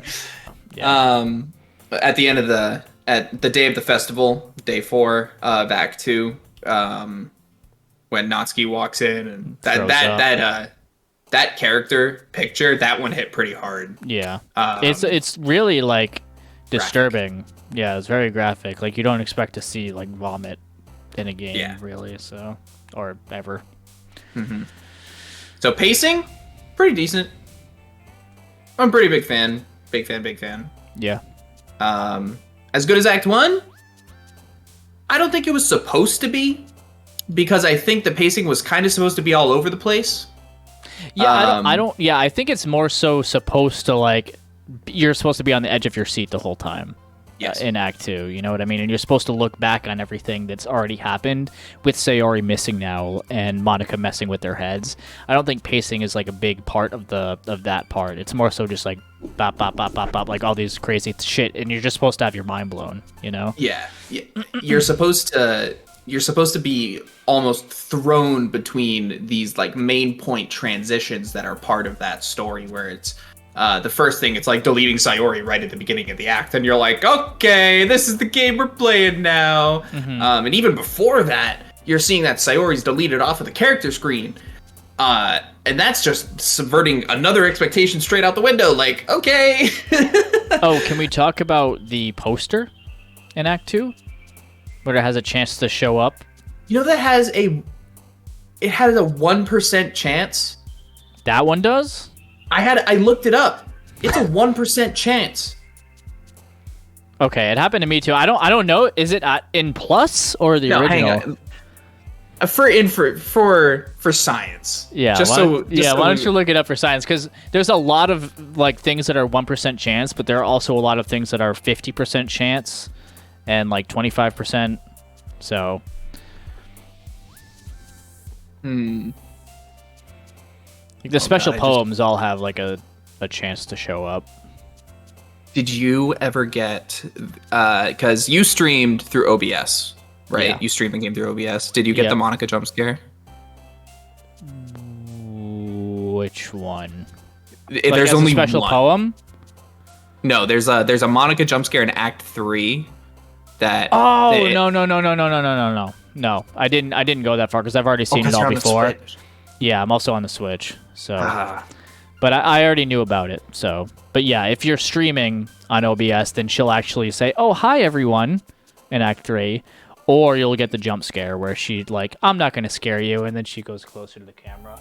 And she backs off and is like, rawr! She has like crazy face, yeah. I would have freaked out. I would have actually just freaked out if that ever happened to me.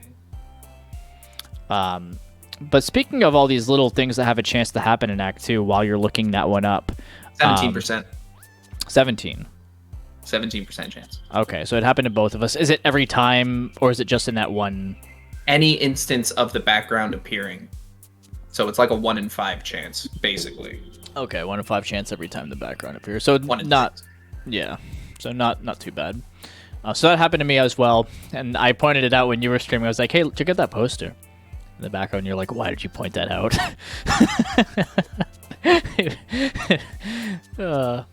So there's that. When you're writing a poem, I believe there's a 50% chance of a glitched word to pop up. And if you click on that, then the entire poem minigame gets thrown out of loop. There's a 1% chance where you're clicking on a word for Yuri and her face like turns into like a horror face. If you're looking at my screen right now, I actually have it in there in my little, well, you'll watch later as a little GIF. There's also a 1% chance where instead of having that black face, it doubles the Yuri one, and one of them gets the black face. If you exit out of the game at any point in Act 2 and boot back up, you have a small % chance of getting a different, or you have a % chance of getting a different welcome message. Instead of saying this game is not meant for children or those who are easily disturbed. I'll read a couple off. Did I put them in here? I didn't. Okay, so one of them was this game is not meant for children or those who are easily dismembered. One of them is PM died for this, which I think was pretty funny. One it's of a joke them, very few will get. Yeah. One of them was this is not for children or people who are easily disturbed, ? One of them just says null. I forget what the other ones are, but they're pretty weird. I've granted kids to hell. Oh, yeah, that's a good one. That's one of them. It was only partially your fault. Oh, yeah, that's fucked up. Yeah, wait, isn't that You're My Only Sunshine? Doesn't that come up too? My Only Sunshine. Yep, I missed you. That Play is with me. Fucked up. That is so fucked.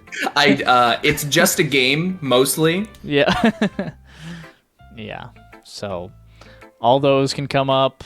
Let's see, some other small % chances of things happening. Natsuki's eyes popping out of her head when you show her a poem. That happened to you in your playthrough. I'm pretty sure that's a 1% chance. Why? The random like Monika sound that happens in the glitched poem minigame, the for a second, that's a 1% chance on top of the already glitched poem, which you got in your playthrough. I got a lot of things in my playthrough. Yeah. I didn't realize how many things I actually got in my playthrough. I got Natsuki's black eyes, but I didn't get her realistic mouth. Yeah. That could sometimes show up. Yep, that happens in the closet scene. And then all the special poems. Yes. So there's one that comes from Monika that's like, I cut my skin open today just to see how it felt. I'm supposed to be the responsible one, unlike blacked out name, but if you actually edit it, it says, or if you take the black square out, it says Yuri. I probably won't do this again unless I decide to kill myself, so you're in Monika's head for a little bit there, how fucked up she is in the head. There's a lot of special poems that go off of like the Project Libitina stuff, or just excerpts from that, or the Portrait of Markov, which is the book that Yuri is reading. Oh, the little differences between Act 1 and 2 with when Yuri describes Portrait of Markov.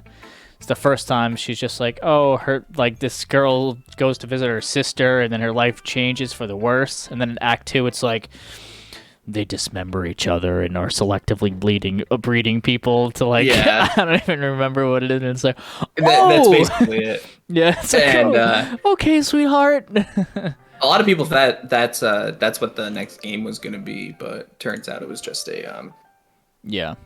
inside game thing. They could still do something where it's a Portrait of Markov game and it's like that VM2, and you have to like save the Doki girls or something using like ARG elements in that game, which would be really interesting. Actually, Game Theory has a good video on DDLC plus ARG stuff. Yeah. We know that Project M we're part of the Smash scene, so we know all about PM and Melee and how PM died and stuff. Yeah, that joke hits a solid, like, out of, 7 billion people on the planet, it will hit about 2,000. Yeah. We are Right. 2 of 2,000 people. Yeah. The worst special poem out of all of them is Happy Thoughts. Oh, is that the one where it's just Sayori, right? Then there's the one that's like, I don't know if it's forced or not, but it's the one where the screen is like scrolling and it's that fucked up picture of Sayori.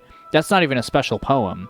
That's a special chance. That is a special chance too? That is a 1 in 6 chance.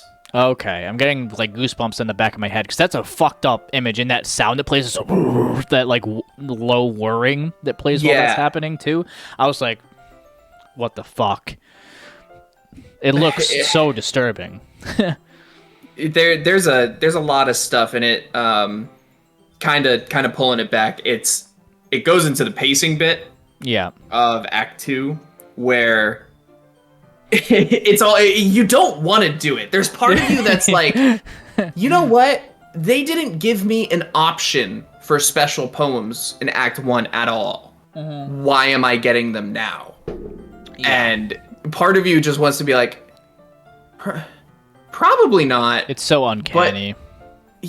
But I also probably should. It says special. Yeah. It says special. It's a special poem. I have to do it. And then it's Sayori's stick figure body head saying happy thoughts 3 times because murder was done by a 2nd grader. Yeah. So,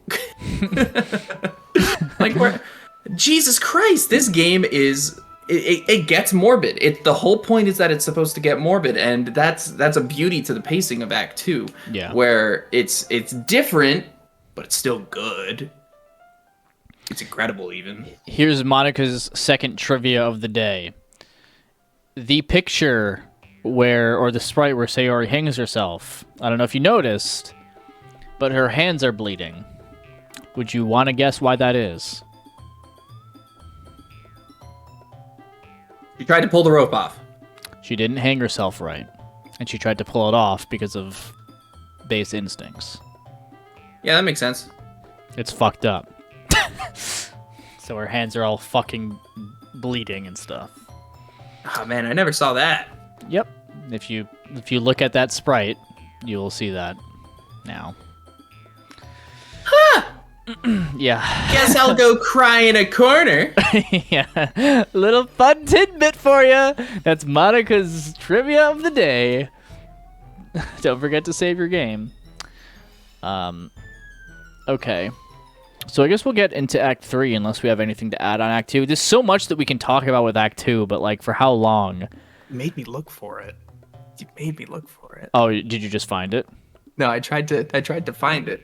Wanted to see it. That would have been something else. I'll look for it later.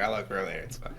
Yeah. If you just look up Sayori hangs herself or something, then you'll see an incognito mode, like literally just like go to Google Images and type in Sayori, and it's the sprite where she hangs herself, the normal one that you see. If you look at her hands, they're bleeding. Ouch. But, yeah. But so hey, Act 3. Yeah, Act 3. So this is where Monika comes back. Oh, I really like the line where she comes into the room and she looks at Yuri and she's like, "Oh, that's a shame. You must have been so bored." Like after the weekend. He just wanted you to stare. Yeah. Because again, she knows. She knows everything that's happening at this point. Yeah. So there's some part of her script that's still like forcing her to do like the beginning of the day thing, and then the script is adapting and changing, and then it goes into it, and it's like, okay, well, guess I'll get rid of this and take full control, because that's what she needed to get to that point in the game. Have a cupcake before they're gone forever, and then deletes Yuri and Natsuki, and then deletes the entire game script, and here you are, and it's now just Monika. And this part of the game is, I think it's like a shell shock for a lot of people, because this is the part of the game where you actually have to go into the game files to delete Monika. But if you don't, she has a lot of shit to say. Like, after the initial, like, few things where she talks about the fact that, you know, she's really lonely here, and I don't expect you to understand because you're not the only person with sentience in your world and stuff like that.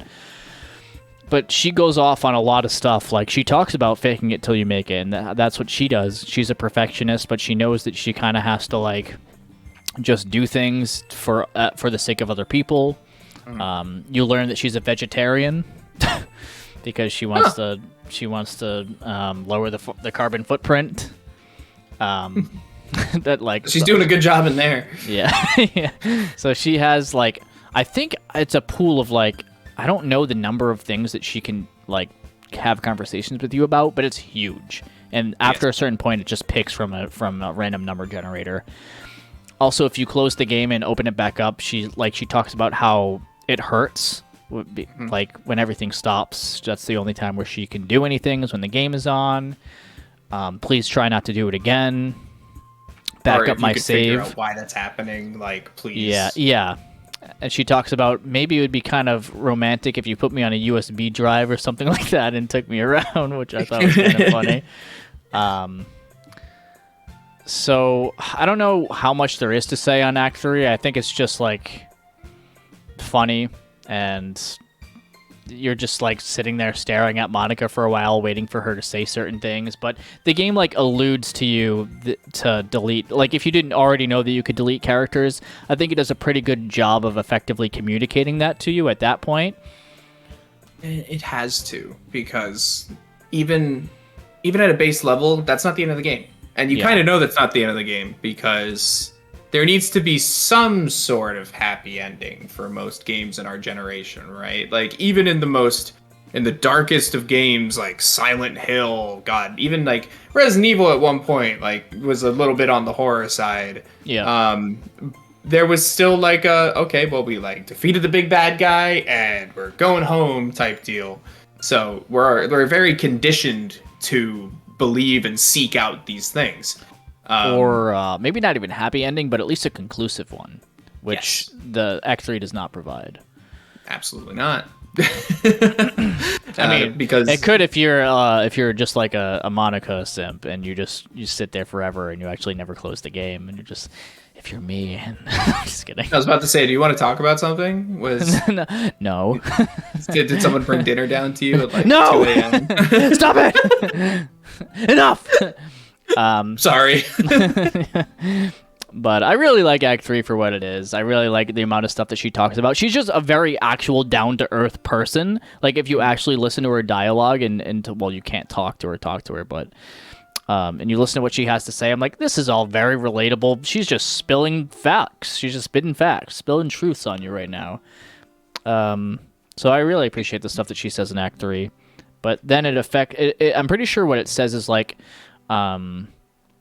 she's like, imagine if like you could go into the game files and delete characters. That'd be really weird, huh? Or I don't remember exactly what she says, but she mentions it like 3 different times to try to like convey that message to you that you can do that by opening file location on Steam and stuff. So eventually you do that if you didn't already have it open. You delete her, you go back into the game, or in DDLC Plus, you go back to the operating system and you delete her character file there. And then from there, she, starts to die, but she doesn't completely die, even though it looks like she does. Then she tells you she couldn't actually go through with deleting the other characters, even if they're not completely real. They're still my friends. I have memories with them. So I'm going to bring everything back and just not be here, because no one deserves what happened to me, essentially. But I really like it's a very heartbreaking dialogue to hear her say shit like this. Did you just want to torture me? But like all that kind of stuff. It's like, no, like I had no choice but to do this to progress. You did some fucked up things too, which then she admits to. But it's like, no, like if the game actually provided a route, you actually feel for the characters. It's like if the game actually provided for a route, I would have probably gone for you, Monika. Unfortunately, as you know, the game didn't. And we have to fix whatever happened here because you fucked up. So. Juice Polydot. What are the 5 stages of grief in order?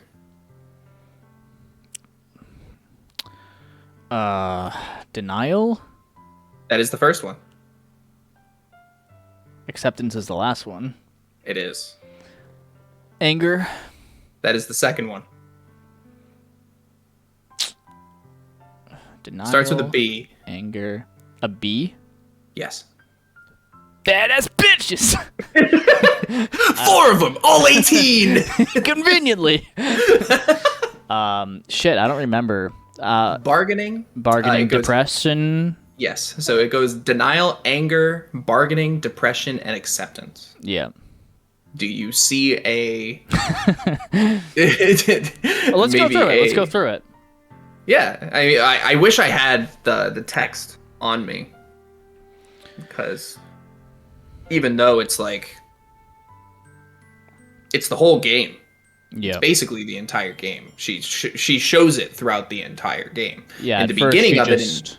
tries to like fit in and like denies the fact that she's going through this grief and tries to fit in and just be another girl, but it soon becomes clear to her that she can't do that, so then she starts getting angry and fucking with everything and like Yep. And then she immediately, after like she's been so angry and the whole Sayori things happens, that's when her anger was probably at its peak. That little interim on day 4 of Act 1, where she wasn't holding anything back in the slightest. She straight up says, "It looks like you left Sayori hanging." Yeah. Like, that is not the words of someone who's trying to give you a subtle hint. That is the words of someone who is pissed, and they want you to know that they're pissed, like they've won in some way. Because even then, later in Act 2, she still somewhat loosely gives you the choice of choosing at all, right? Yeah. And that's kind of where you could argue bargaining goes in there, where she's able to, like, she still kind of loosely gives you the choice when she's like trying to be like, maybe we don't have to fully do this. But then, where would you say depression is? It kind of seems like she's depressed the entire time, to be honest with you.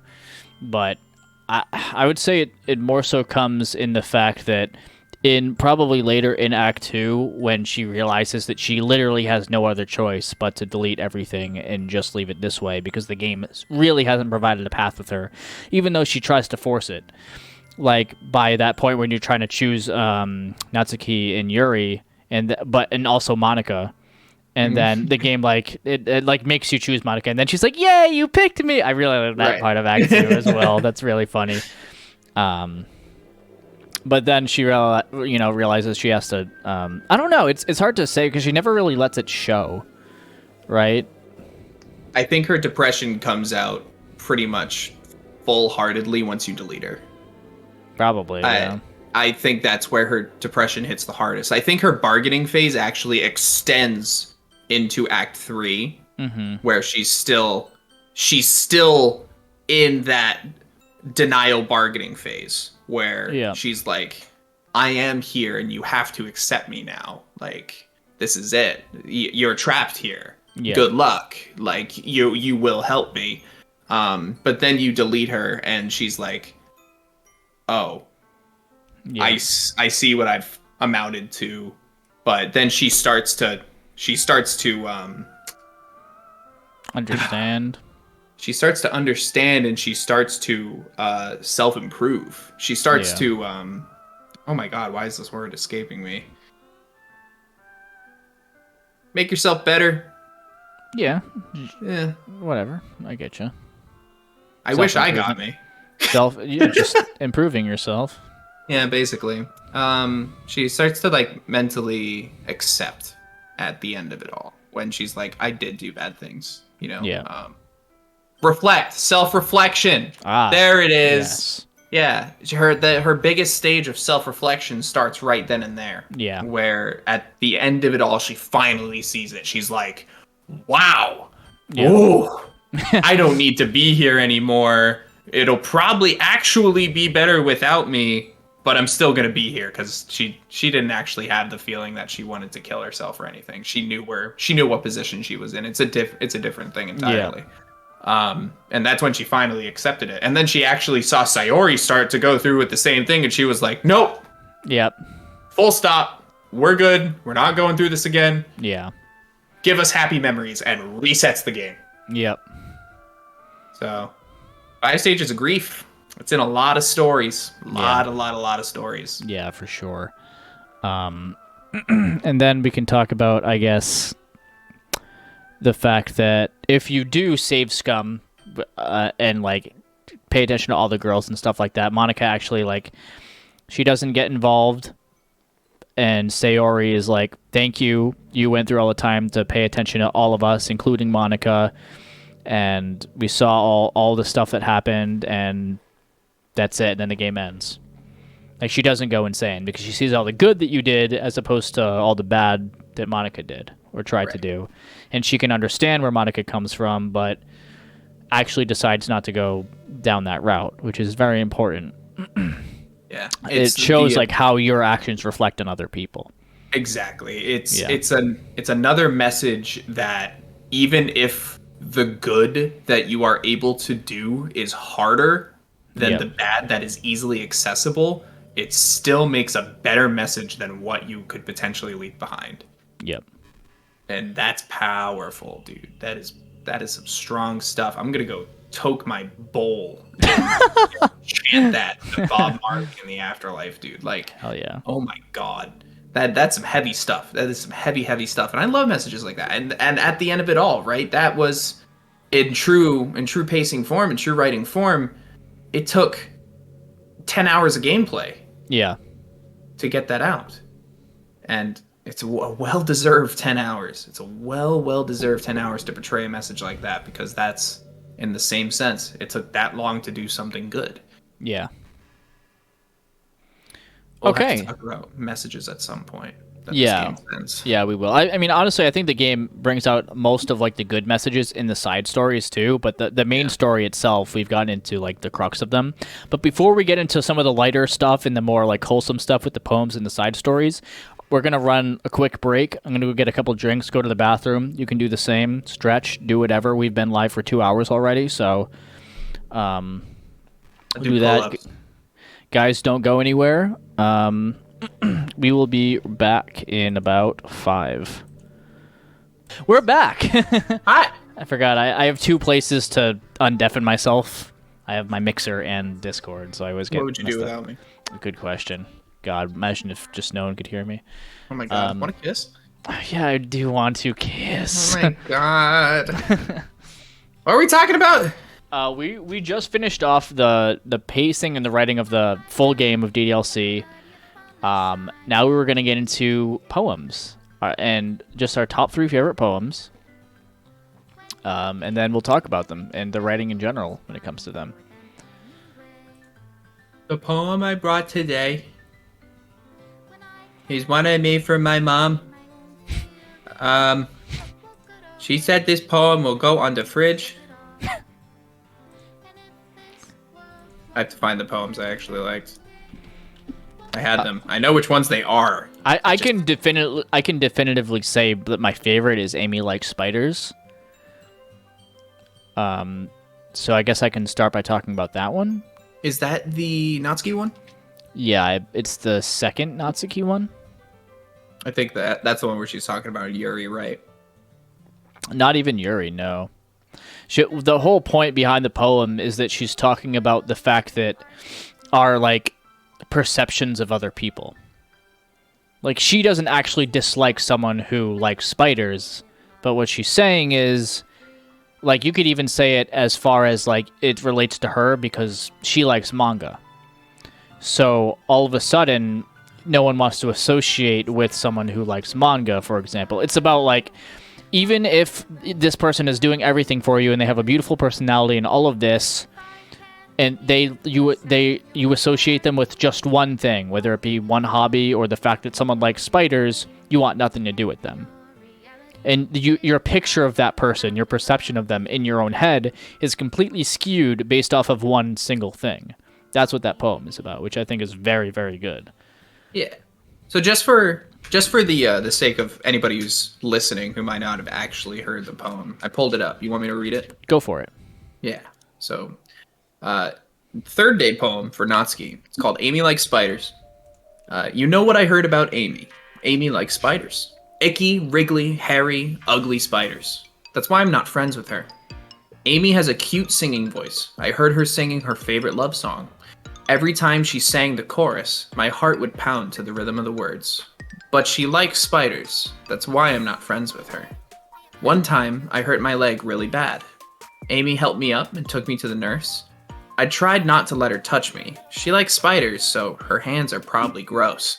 That's why I'm not friends with her. Amy has a lot of friends. I always see her talking to people. She probably talks about spiders. What if her friends start to like spiders too? That's why I'm not friends with her. It doesn't matter if she has other hobbies. It doesn't matter if she keeps it private. It doesn't matter if it doesn't hurt anyone. It's gross. She's gross. The world is better off without spider lovers. And I'm gonna tell everyone. Yeah. So I really like that one. I see what you're talking about. I think I assumed really quick on this poem. Yeah. Like I didn't actually just sit down and read it because I was very much like, okay, that. Yeah, they're fighting. Like Yuri and Natsuki are fighting over things and stuff like that. So you might have assumed that it was because they're talking about each other, and at that point, you know, they're like, you know, yesterday they were talking about they wrote about the same thing. So yeah, I get why you would say that. Yeah, I think this is a lot more apparent after reading her side story. Yeah. With her friends, and manga specifically, basically. Yeah. I guess even then, it's still kind of talking about Yuri because Yuri, even in the side story, Yuri's like kind of warms up to the manga idea, but it's not really actually ever said. But and then even in their argument, part of their argument is like, oh, what's better, manga or my writing, or blah blah blah blah blah.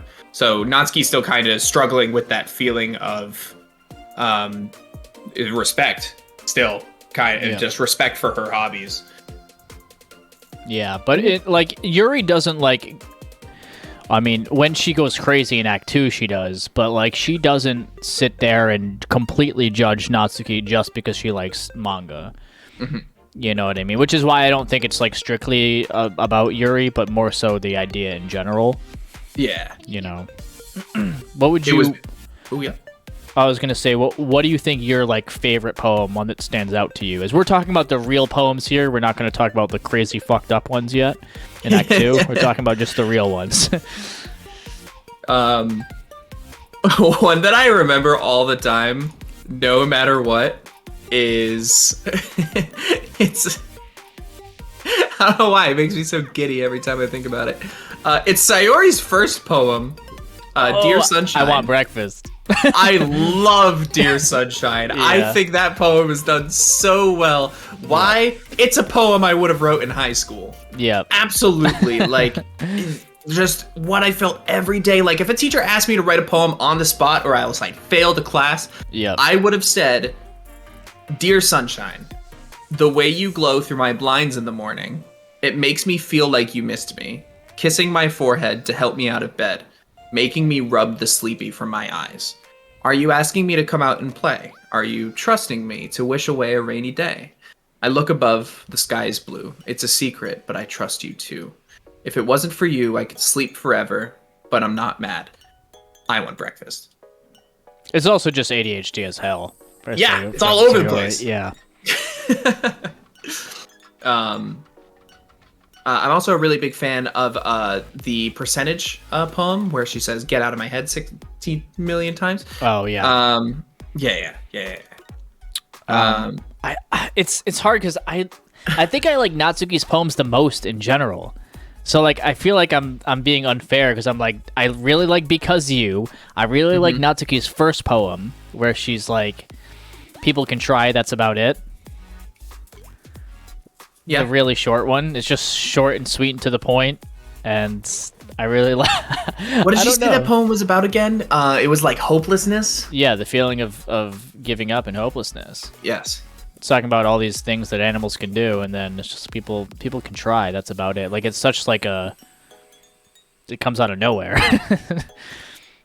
I'm also a fan of. I said I like Yuri's poems a lot. Yep.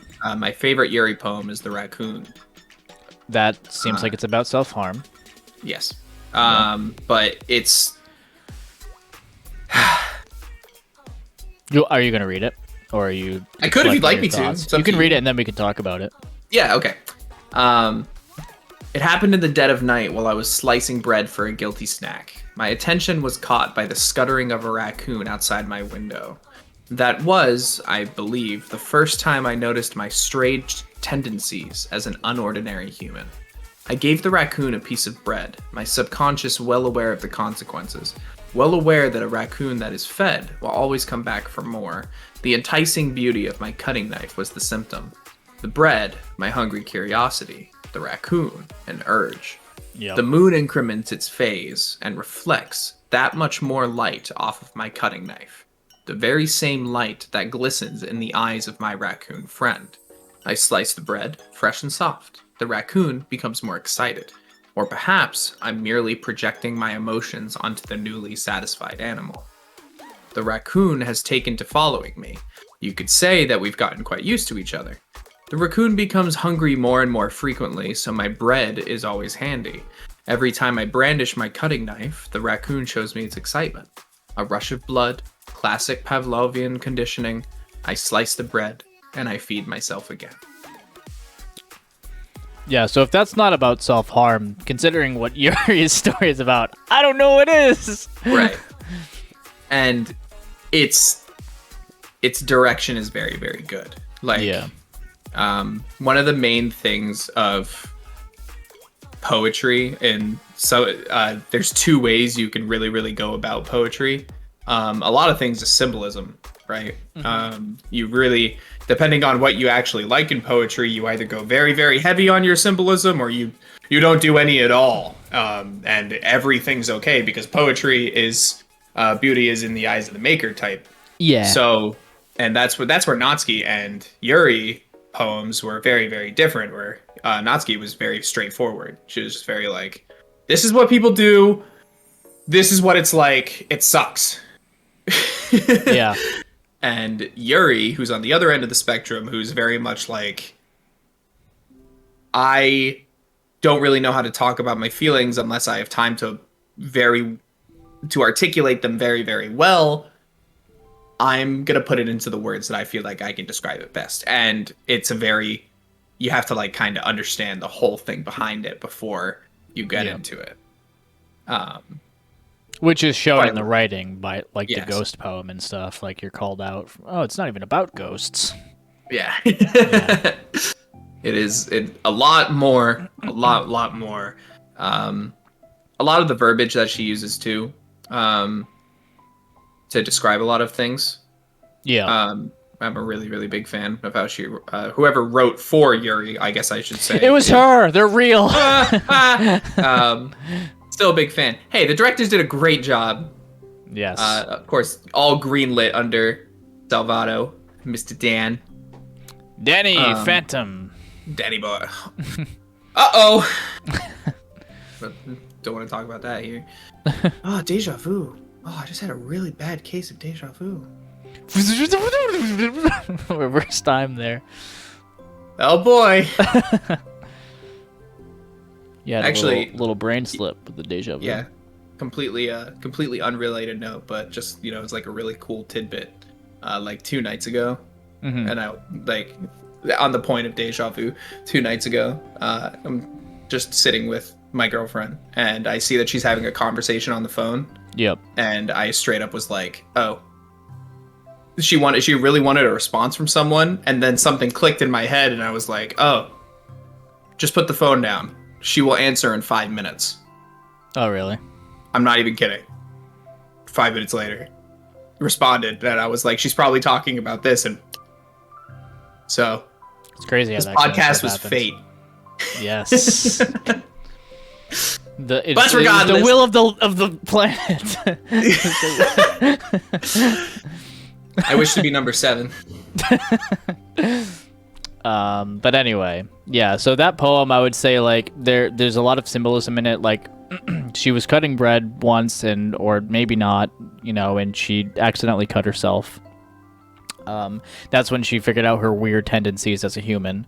And then from there, it was like the urge, which is the raccoon, and stuff like that. It's just like, okay, each time she goes for, I don't exactly connect with this, but I understand the point of the poem. I definitely think it's good, and it makes you think, because that's the first thing I thought of, but a lot of people might not. But I also went into it knowing Yuri's backstory and what she does, so I was able to look past that and say, oh, this is probably about self-harm now that I'm reading into the symbolism. Very strong in this game. Symbolism is very, very strong in this game. Did you like Hole in the Wall? I did, actually. I liked Hole in the Wall. I did. It doesn't speak to you the first time because you don't know what the hell is going on. But like once you do, I'll read it. Hole in wall. It couldn't have been me. See the direction the speckle protrudes. A noisy neighbor? An angry boyfriend? I'll never know. I wasn't home. I peer inside for a clue. No, I can't see. I reel blind. Like, it's so hard to see on this monitor. Blind like a film left out in the sun, but it's too late. My retinas already scorched with a permanent copy of the malicious image. Or the meaningless image. It's just a little hole. It wasn't too bright. It was too deep. Like, those words, right? Like, those 3 lines right there are so fucked when you know what it's about. Stretching forever into everything. A hole of infinite choices. I realize now that I wasn't looking in. I was looking out.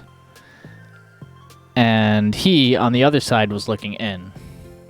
Yeah, so that's about Monika's epiphany, which she tells you that all of her poems are about the epiphany, but this is the first one, which is obviously it's fucked up because it's like, okay, I can see some of the things that's going on in the outside world. I can see I'm trapped in here. This is way too deep of a hole, even if it's just small. I know all of this information now, and it's burned into my retinas. My life has changed forever. Right. It's very. I actually really do like that poem. Yeah. And she knows that someone is there. Yeah. She knows that someone is there. She doesn't know what it is, Yeah. but she knows someone is there. Yeah. It's the same thing with Save Me. All of Monika's poems. I Save think Me actually changes from Act 1 to Act 2 as well. Yes. From load So does me Hole to, in the Wall. to delete her. Yeah. Or rather, it's actually a reference to Sayori's poem in Sayori's poem at the end of Act 1, the final poem that she gives you when the Get Out of My Head poem, The one at she the end picked of for the that festival. poem, huh? The one that she picked for the festival. Yes. A poem never stops, never actually ends. It just stops moving. Exactly. Yeah. How Hole in Wall actually, it doesn't end. Like the page actually never ends on the screen, but then when really? you're in Act 2, it continues from the top Oh. and it keeps going. Oh, Because wait. it's yeah. What? Because Hole in Wall 2 continues that poem and it goes, but he wasn't looking at me. Confused, I frantically glance at my surroundings, but my burned eyes can no longer see color. Are there others in this room? Are they talking? Or are they simply poems on flat sheets of paper? The sound of frantic scrawling playing tricks on my ears. The room begins to crinkle, closing in on me. The air I breathe dissipates before it reaches my lungs. I panic. There must be a way out. It's right there. He's right there. Swallowing my fears, I brandish my pen. Yeah. That's cool. Like, both of her poems, like, are just continuations, essentially. Mm-hmm. Happy End. Happy End's okay, I guess. Yeah. It's pretty expected. Save Me is alright. Because it's like, when you're looking at that poem the first time in Act 1, you're like, what the fuck is she talking about? Like, red, blue, green colors, cacophony, sine, cosine, tangent, and you're like, what is she, like, she talking about a computer or something? Like, you don't really understand unless you actually know, right? So it's hard to, like, on the surface level, that one doesn't make any sense for a new player. Yeah. It only makes sense if you know the context. I think even with context, I think the poem is still too... the poem is there to kind of show the cracks. Yeah, for sure. It's to point out the things that, like, this is when it's happening. The delete her part of that poem is, I feel like that's so open to interpretation. Like right at the How end of so? Save Me 2, she says delete her. Yeah. Do you mean like talking about you deleting Monika as opposed to Monika deleting Sayori?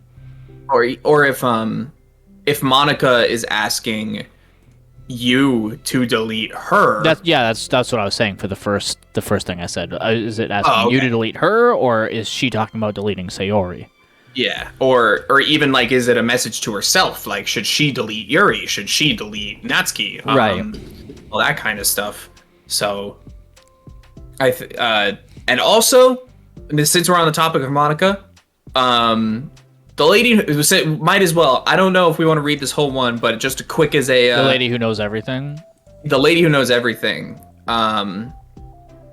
Every single time I read it, I'm just like, huh. Yeah. Because it could be, for Monika, it could be a self-insert, right? I believe it is, but it's also depressing because the poem is rather depressing in itself. It's just talking about how everything is meaningless because she knows everything and she wants to escape. Mm-hmm. Like, this is where I would say her depression actually comes out in this poem. Like, she pretty much just talks about how everything is meaningless. Huh. Yeah, I didn't think about that earlier, honestly. So do you think that she is the lady who knows everything? Like, definitively, do you think she is? I think so, yeah. Okay. Maybe I'm wrong, but No, but that's what I'm thinking. Like, Yeah. for the idea of thought, like, would you think the lady who knows everything is possibly also, like, the project manager? possibly it could be, because I think that Monika probably knows. But it's hard to say because this poem was made before DDLC DDLC Plus was made, where all that stuff was added with the metaverse enterprises and stuff. So that's what kind of makes me lean towards, I think it's Monika, rather than like Dan Salvato, who isn't a lady, but I don't know. It could be. It could be. Or it's like she is the lady who knows everything, but the poem's actually about like one of the three girls. I don't know. There's a lot that you could read into in that poem. Yeah, I feel like that one's definitely a little bit more out there. Cryptic. Yeah. Cryptic out there. Yeah. Oh, they're all so good. They're all so good. Yeah, I think Beach is not my favorite. I think it's okay. The Natsuki one where you don't appeal to her, it's like just okay. I guess we'll get into Act 2 poems, because why not? Not special poems. My favorite special poem, though... Oh, God. Should we talk about special poems first? I guess it depends on the special poem, right? Because some of these... I don't care about the Project Libitina ones very much, because they don't matter unless you look into the ARG stuff. It's just like, oh, this is really... In a player context, you're like, what the fuck are they talking about? This is creepy, but I don't get it. Does it relate to any of the characters? But the other ones where it's like, can you hear me? And then and then you just wait, and then you hear Monika's laugh, and then the poem disappears. That one's weird. Like a dream, like that poem. Yeah, I feel like the ones with dream, the. I think a dream is a Project Libitina one. I could be wrong. Oh, okay. So nothing with like the typewriter text and the white background. Yeah, I don't think those are. I think those are all Project Libitina. I could be wrong. All right. I can put that in there. Yeah. So let's get into Act 2 ones first. Right. So, let's see. As weird as Wheel is, I think it's the most normal one. I wouldn't want to talk about it. Wheel is like, it's just like it's like word vomit, but the stuff from the beginning of the poem at least comes back at the end. Mm-hmm. And while it makes no fucking sense at all, it's still kind of cool. The next one that just comes in Latin, and it's a piss stain and blood stain. That's a fucked up moment in the game, for sure. Like, it's memorable. And then there's the Act 2 Natsuki poem that we went over. We already went over the Act 2 Monika poems, which are really good. I think Monika has the best poems in Act 2. Yeah, well, her poems are like... She's still the only one with, like... Sure, she's insane, but she's still the most sane. Yeah. So she's able to kind of show you her completed poems. Other than the glitched screen that happens. Yeah.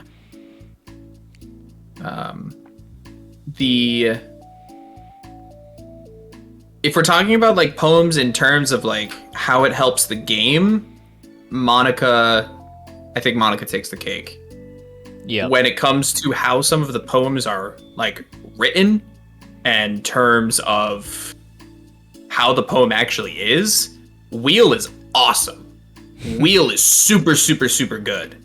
I wasn't going to talk about it because it's weird, and it's definitely meant to, like, show you what might be happening outside of the game. But if this was just a regular poem, it'd be a good poem. It'd be good. It's dark, but it's good. I don't really get it.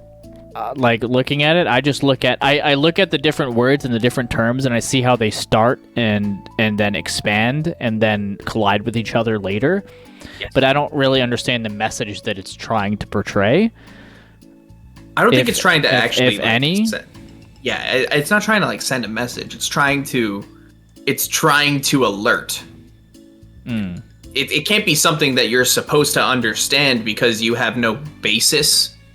You have no base of what it's supposed to go into. It's just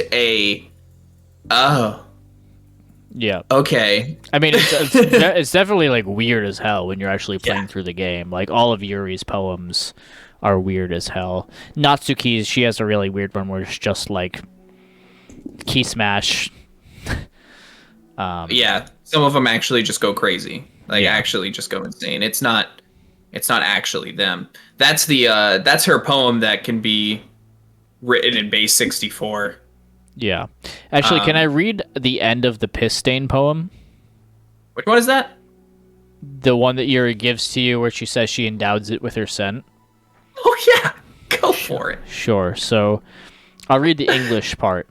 Fresh blood seeps through the line parting her skin and slowly colors her breast red. I begin to hyperventilate as my compulsion grows. The images won't go away. Images of me driving the knife into her flesh continuously, fucking her body with the blade, making a mess of her.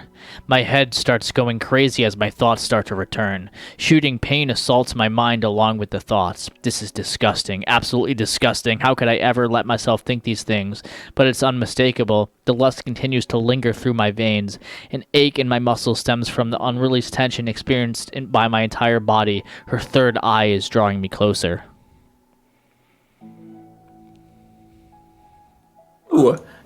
Yeah. Yeah. That is, if you actually like care about the game, it obviously references Project of Markov, or Portrait of Markov rather, right? Yeah. Where there are people who are like selectively breeded and they're chosen For their to have their third eye, essentially. Yes. Yeah. And we don't fully know what the third eye is. It's just a thing. Yeah. Assumably to help them see beyond what they can, maybe because they're in their VM and they're trying to see out of it, Right. which could speak more into the different VM1 and VM2 and stuff that we'll get into later. We're not experts on the ARG stuff, so we won't go super in depth with it, but it's still worth going over. Right. Because it's still for the sake of content, and Yeah. it's also cool. Yeah, the whole third eye thing, that it's very possible to kind of get that that admin type access like Monika kind of has, where Monika, who knows, might have her own third eye that allows her to even do anything in this whole VM. Yeah. And even later in the ARG, you see people, you see like the project managers and all that talking about how there are people that are in these VMs that are also in real life, that are like their bodies are controlling the thing that is in the game. So yeah, there's a whole bunch this stuff gets into, and it's very possible that this poem is like talking about someone's interaction in the selective process of Portrait of Markov. Yeah. Because each of the girls in DDLC are connected to characters in VM2 or Project Libitina. So they have shared memories that didn't come out in Act 1, but the remnants of data come into their heads in Act 2, which is where this poem comes from. And Portrait of Markov is related to that VM2, which Yuri is reading. And that's Possibly where that comes from. Yeah. Possibly the reason that Sayori goes crazy if you delete Monika's file first. It gets flooded with all the memories. Yeah. It's just like, oh, I'll make it stop.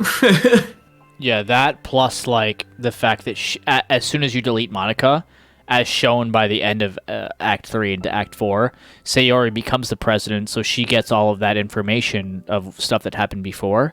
So it could also be taken as she cannot fucking handle it all at once, and she has all the stuff that Monika wrote her poem about, like the sine, cosine, tangent, blue, red, blah blah blah. Blah, make it stop. Game crashes. You're done. Yep. Yeah, that can happen for those wondering. Yeah, if you delete Monika's file before you even start the game, then that happens. The game end, and then it shows a picture of Sayori hanging herself because she wants to escape that reality. Just immediately done rather than the slow be done. Yeah. It shows how much power the poems hold. Yeah. It really, it's a very good decision by the developers, because people think that these game aspects aren't very important, but the level of importance that eventually is brought to the poems is very well designed through the characters and how they are shown throughout the story. Yeah, this game is all about the details. So paying attention from the poems and the text of the script from day one is super important. Now that you're conditioned to do it going into Act 2, that's why it fucks with you so much. If you don't pay attention, it might not have the same effect as someone where you are paying attention, because a game like this, the words are everything. And as a poet myself, and someone who has to write lyrics and convey their own feelings down on paper all the time, this is the kind of thing where it's like, I am going to pay attention to every single thing in the poem. And same thing for you, I'm sure. Someone who likes literature a lot and likes to do the poetry. I do. I actually, it was right before this. I actually wrote, this my own poem. I was kind of workshopping it. I thought it would. Actually, hang on. I actually have the papers. Oh, okay. Here. If I don't, it's on my phone. All right, real quick. It goes, Monika, I can read you like a book. The riddles in your fairy tales. So for those of you who don't understand what the hell he's talking about at all, one of the songs I wrote a few years ago is called Sasha, and it's literally about, like, its secondary theme is taking literary elements and turning them into lyrics or a poem, and then turning that into a song on top of writing a story at the same time, which I'm one who likes to add those kind of elements to my own writing. Like, there's always some sort of symbolism or something. I just find it really entertaining. Which he's just reading the lyrics to that, except it wasn't Monika. But here's the thing, right? It's as much as we go back and we like kind of joke about it. Yeah. It wouldn't be in my head if it wasn't impactful. Right. Right. For even how strong as our friendship is, I still remove information that is unnecessary. But that was so well written that it told a story in the own way that you wanted to tell it, that it became impactful. Yeah. Like, that's good. That's incredible. I still remember almost the entire chorus of that song, if not the entire chorus. I actually remember the entire chorus now that I think about it. Yeah. But even then, like, that's a sign of good writing because of how it relates to your character in general, just your personality and how it is. And again, good signs of writing. And that's something that this game does at every single chance it gets. Like, you can see the actual characters in their poems, and you can see the messages that they're trying to convey with their personalities and their own trauma and what they're going through. I don't know. The writing of this game is extremely good. Poems are not. Like, I don't know how you could really argue against it. Again, I'm saying it again. The one thing that kept me in this game was writing, and it kept coming back to it. It was always writing. It was always writing. It was the jabs at the reader. It was the development between the characters. It was the development and the self-reflection of characters. So much just kept on engaging and pulling, and it just keeps on hitting every single time. Big agree. I think we're out of Act 2 poems. I think that's it. Yeah, I think we're good on poems. I guess we can go into a few of the Act 3 ones, keeping away from the Project Libitina ones, which require like ARG context.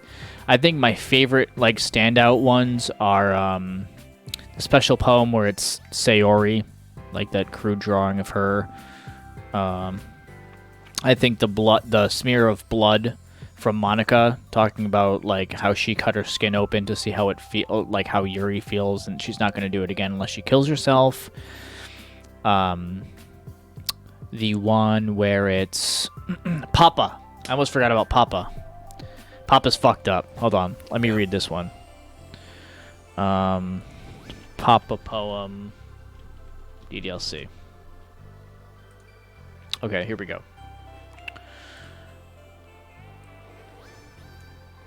I like when Papa comes home early. I like when Papa cooks me dinner. I like when Papa gives me allowance. I like when Papa spends times with me.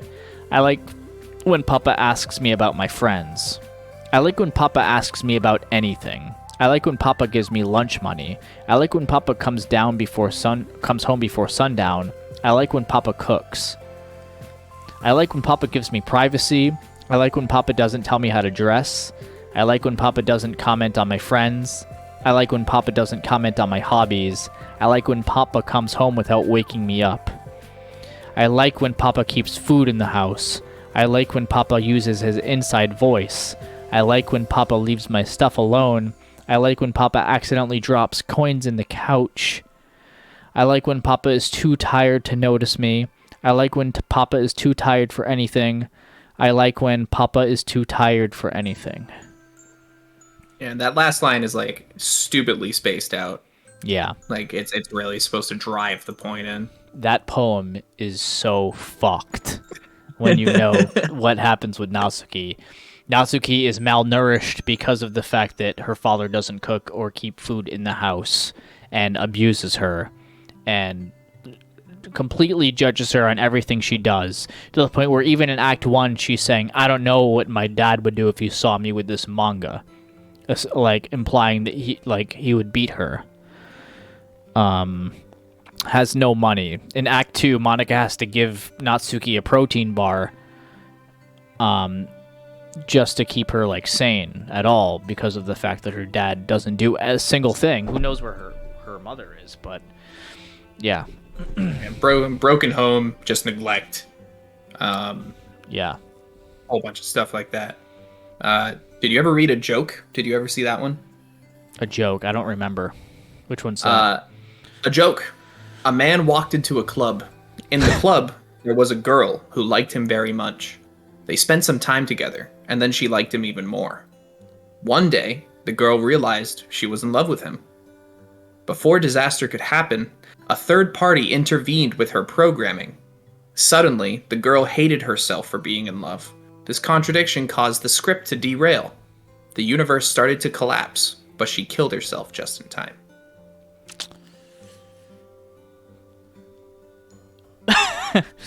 Lovely! Yeah, like, Yep. that could be about Sayori. Yeah. Could be. Could be about Sayori or Monika, or Could be about from Monika. I think it's definitely from Monika. Like, there's just they tell a story.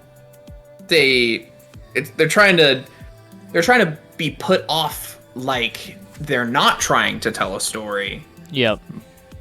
Huh? Like, it's just incredible. I keep saying it's just incredible because it is. Yeah, they do a really good job in pretty much every aspect in this game. And it's a shame that everyone won't see everything on their first playthrough, but the game definitely encourages you to replay it. I think it does a pretty good job of that when it comes to seeing the other paths and stuff, or getting more special poems so you can actually see them. Especially in DDLC Plus, because in DDLC Plus, in order to get like to the other ARG elements, you slowly unlock more of that stuff as you rack up your percent for the game, which requires getting all the pictures, which it requires getting the special poems. But the special poems, the thing that is a little irritating for me when it comes to DDLC Plus is like, you won't 100% unless you get all the special poems, which requires you to do a lot of like restarts and stuff like that. It's like it's kind of grindy in order for you to get to VM2, but none of it is super necessary, so it's like whatever. Yeah, it's the super diehards that are Yeah. rewarded for doing all that, and at least there's reward, cause Yeah. Yeah. If I did all that just to be like, that's it, Yeah. I think I'd be kind of pissed, but they know better. They know a lot better. So with that being said, do we want to get into side stories? Because I really enjoy these. Yeah, it's gonna take some time. Yeah. So here Okay, we so go. I'm just going to say my top 3, and you can say your top 3, and then we can go through them one by one. And Okay. these are in no order, but trust, understanding, and self-love. All right. Yeah. All right. How about you? Self-love's huge. Yep. I'm a huge fan of self-love. I think there was more emotion shown in self-love than almost any of the other side stories. Just because it was from two people who were very like shut in about themselves. Yeah. And I had my homegirl Yuri. I did read all of these today, so they're very fresh in the head. So sorry if I have to think about it a little bit, but That's okay. Balance didn't really strike me. I thought balance was good, but it's not like, whoa. Yeah, same for me. I like all of them. I was like, but I just wanted to say my top 3. Yeah. That's what I'm trying to think. Like, I love self-love. I huge fan of, big fan of self-love. I do like respect. I'm a fan of the respect that's story. a good one. And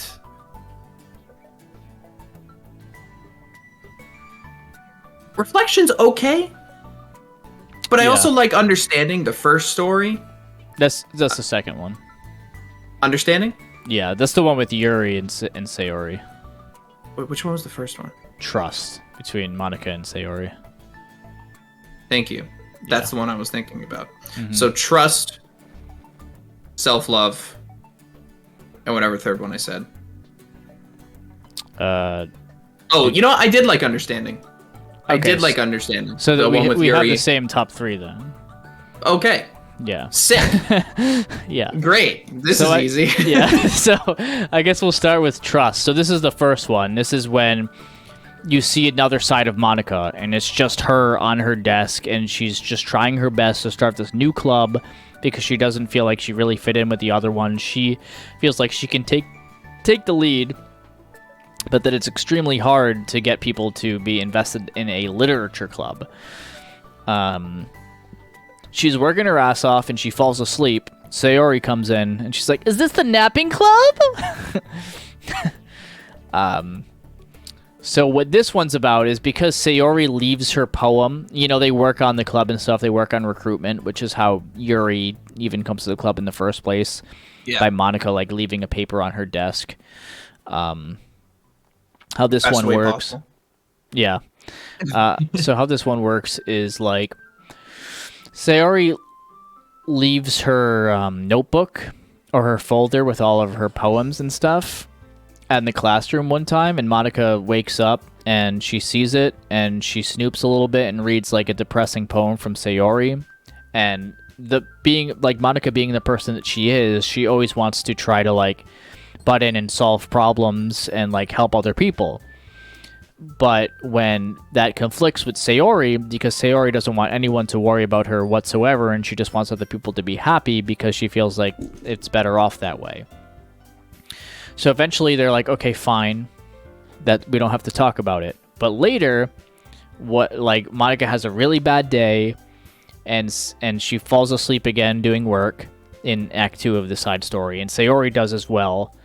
Monika's trying to write a poem, and she just can't get it started whatsoever. And she just leaves a giant blob on the poem and says, "This is what I get for seeking perfection, a stain." That's the entire poem. And then Sayori comes in and say, "Can I trust you?" Which is where this comes from. And she says, "Yes, of course." And then she hands her the poem, and it says, it's another stain. It says, "Sometimes I want to die." And then they have a long conversation, eventually like Sayori opens up to her. Monika's like, "Okay, I can at least offer you some hug energy," which comes up before because when they meet, Sayori's just like, "Do you like hugs?" And Monika's like, "I guess." And then they give each other a hug and it's like, "Yay, hug energy." And then, so Monika brings that back. It's like, I'll at least offer you this. Then they hug and there's a really, really sweet, wholesome picture of Sayori and Monika hugging. And Monika just being there for Sayori, and Sayori's finally letting all this stuff out about saying that she feels like she's worthless, she's a burden, life would be better, and everyone would be better off if she wasn't there. and Monika's just listening and doing her best to be supportive and staying the strongest that she can.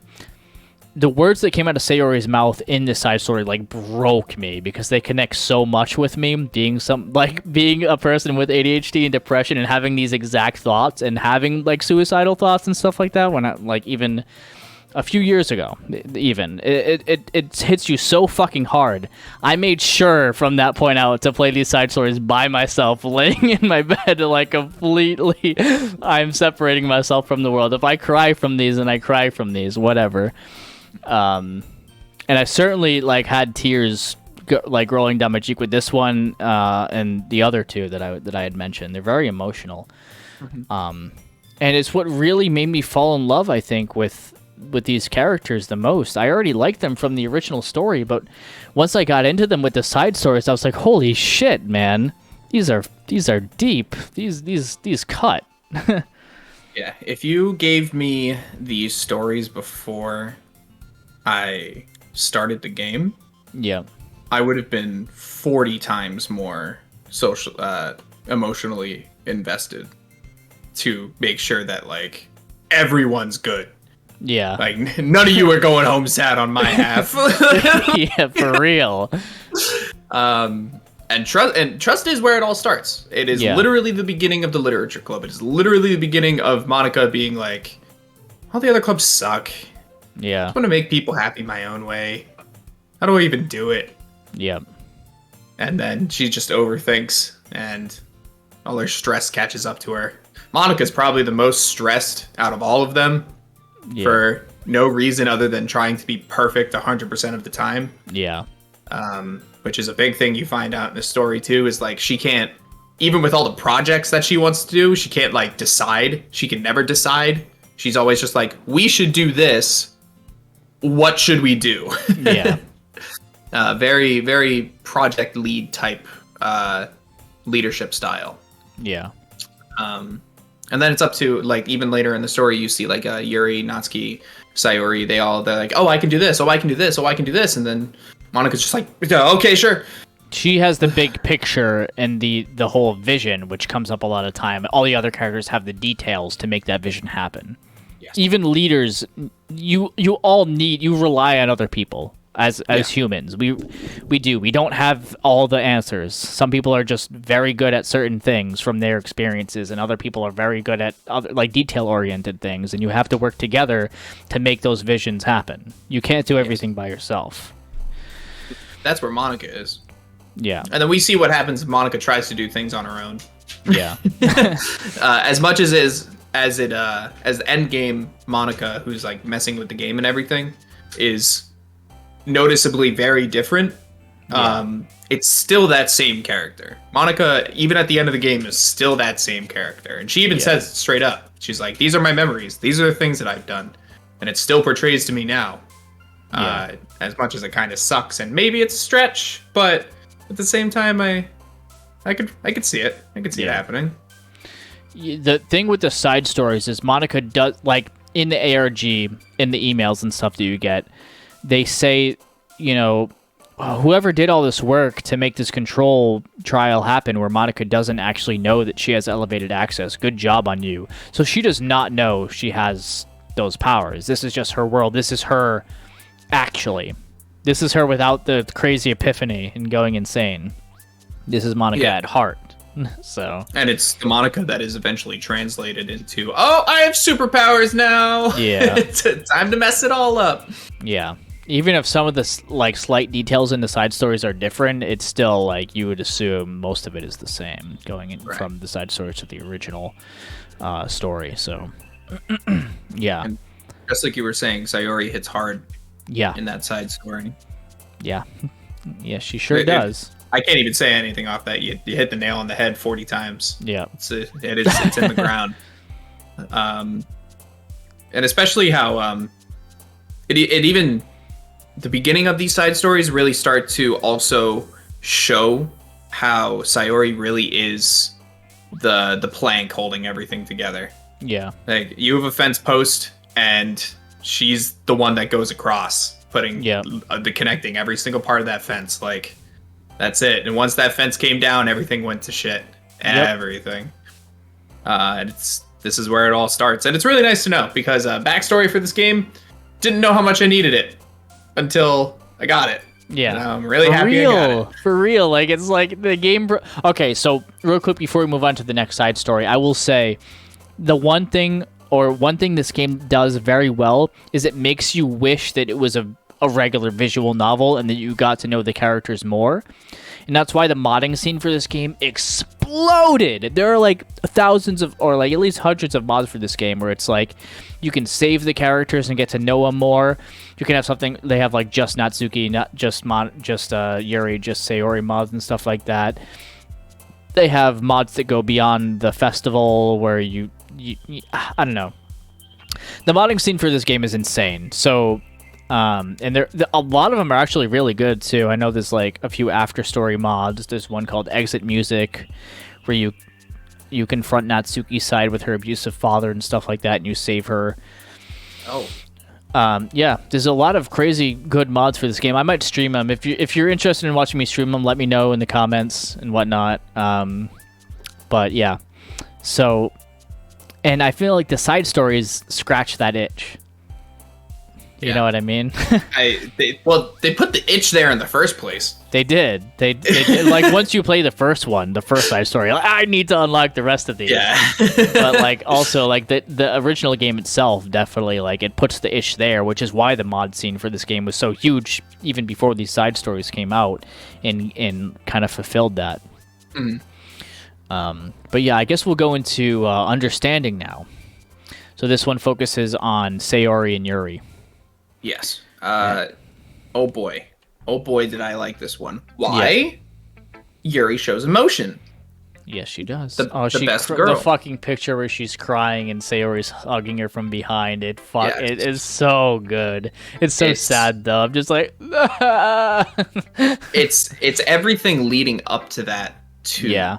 That is so heartfelt and so necessary to tell the story. Mm-hmm. I can't put it in any other way to describe it. It's wholesome. It's very, very, very wholesome. Yeah. The way that Sayori is able to eventually cheer up Yuri is also by realizing that they can't do everything in the way that they know how, which is always being like, haha, yeah, Sayori! And instead she kind of has to take a page out of Yuri's book, pun intended. That was good, right? That was good. I like that. That was good. And like, just listen. Right. Like, give Yuri the time to come to terms with what she wishes to state. And some people need time. Other people need way more time than most. Yeah. I know I need time. I know if I'm ever talking about my feelings, and if I'm ever in a bad straits, bad straits, if I say something off of the rip, I'm fucked. Absolutely not. I will I will ruin whatever relationship I am in that moment, and I have to tell people straight up, it's like, hey, I'm just not in a good headspace right now. I would really like to get back to you. Just please give me like a day. But even Yuri has trouble saying that. All she can do is stay silent, and people keep pressuring her and pressuring her and pressuring her and pressuring her.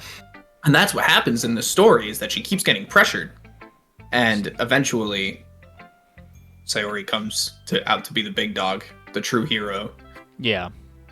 And I mean, the whole thing with the story, right, is because I kind of relate to Sayori, where I'm always trying to do something for someone else, which is why I say I relate to these two characters the most, because like I feed off of other people's energy. So I'm always trying to like crack the ice and break people's walls down, and I'll do anything for them. I'll read your fucking fantasy book, even if I'm not into it right now, because I know I'm going to drift off every 5 seconds because of my ADHD. If it makes you happy, I'm still going to try to do it. I may not be into it at first, but give me some time and let me give it an honest chance. And Yuri's like, oh, if you don't like it, then you can just say so, because she's so used to being made fun of for her interests and stuff like that, and people calling her a weirdo and stuff like that. And Sayori's actually being genuine, which is why you just want to go up to the two of them and be like, hey, stop this. Yeah. It's actually, oh man, it's like secondhand embarrassment almost, because you know what's happening, but you can't do anything about it. Right. And in writing, this is the one negative thing I'll say about the whole story. It's the thing I hate the most, but I don't actually hate it in this story. Sorry? Which is what? Oh, like it's the secondhand embarrassment type. Oh, okay. Thing that is like you have to put it in stories in order to create conflict, in order to achieve a climax to a situation. You kind of have to do it sometimes. Yeah, you have the dissonance between your heart and what's actually going on in the story. Exactly. You wish you could go fix it, and then when it does, then it's a big payoff. You know? Yeah, you're just like, thank God you guys found out. Like, you found out what I was thinking. Thank you. And you're just like, yeah, I was kind of there the whole time, you bimbo. Like, come on. Right. But I'm glad that gets resolved, and it's actually not used to that extent. Much more often, more into the story. Yeah, it's that's really the only time in all of these side stories that it's used to that extent, is that like that true hard to explain but easy to explain misunderstanding between characters. Even in Self-Love with Yuri and Natsuki, when we get into it, their misunderstandings are just them not talking to each other. Right. And with Understanding, they kind of actually don't understand each other at all, but refuse to talk about it. It's very weird, but all the stories are different, and that's what's also magical about this. I'm just gonna keep talking in loops if I talk about this. No, it's so good. Incredible. I'll give a shout out to Izzy Shinobi here, who is using my emote, so I assume that she is subbed. So thank you for subscribing. Even though I didn't get a notification for it or something. I don't know how you would be using my emotes otherwise. So thank you. I guess Twitch is bugged. Real quick, before we get into the other side stories, I have to pee again. So I don't want to sit here pressured to have to pee before we continue. So I'm going to do that. I want to eat at least 3 more Pringles. So you eat your Pringles and you can talk to chat while I'm gone. Let me open up chat. I don't even have chat open.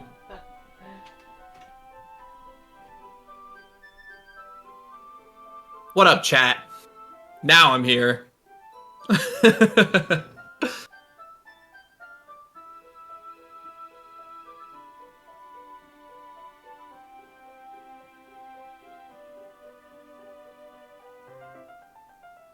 My whole Twitch glitched out. That's a lot of Twitch. That is a lot of Twitch. I'm also making this whole podcast now a mukbang stream. So, this is a sour cream and onion Pringles, except it's totally not a Pringles. You know, just it's a nice green screened can of something, right? Love it. Eat hot chip and lie.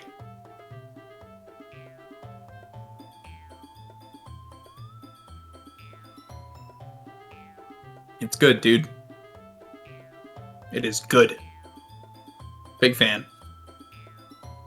Have you been liking the stream so far, Izzy?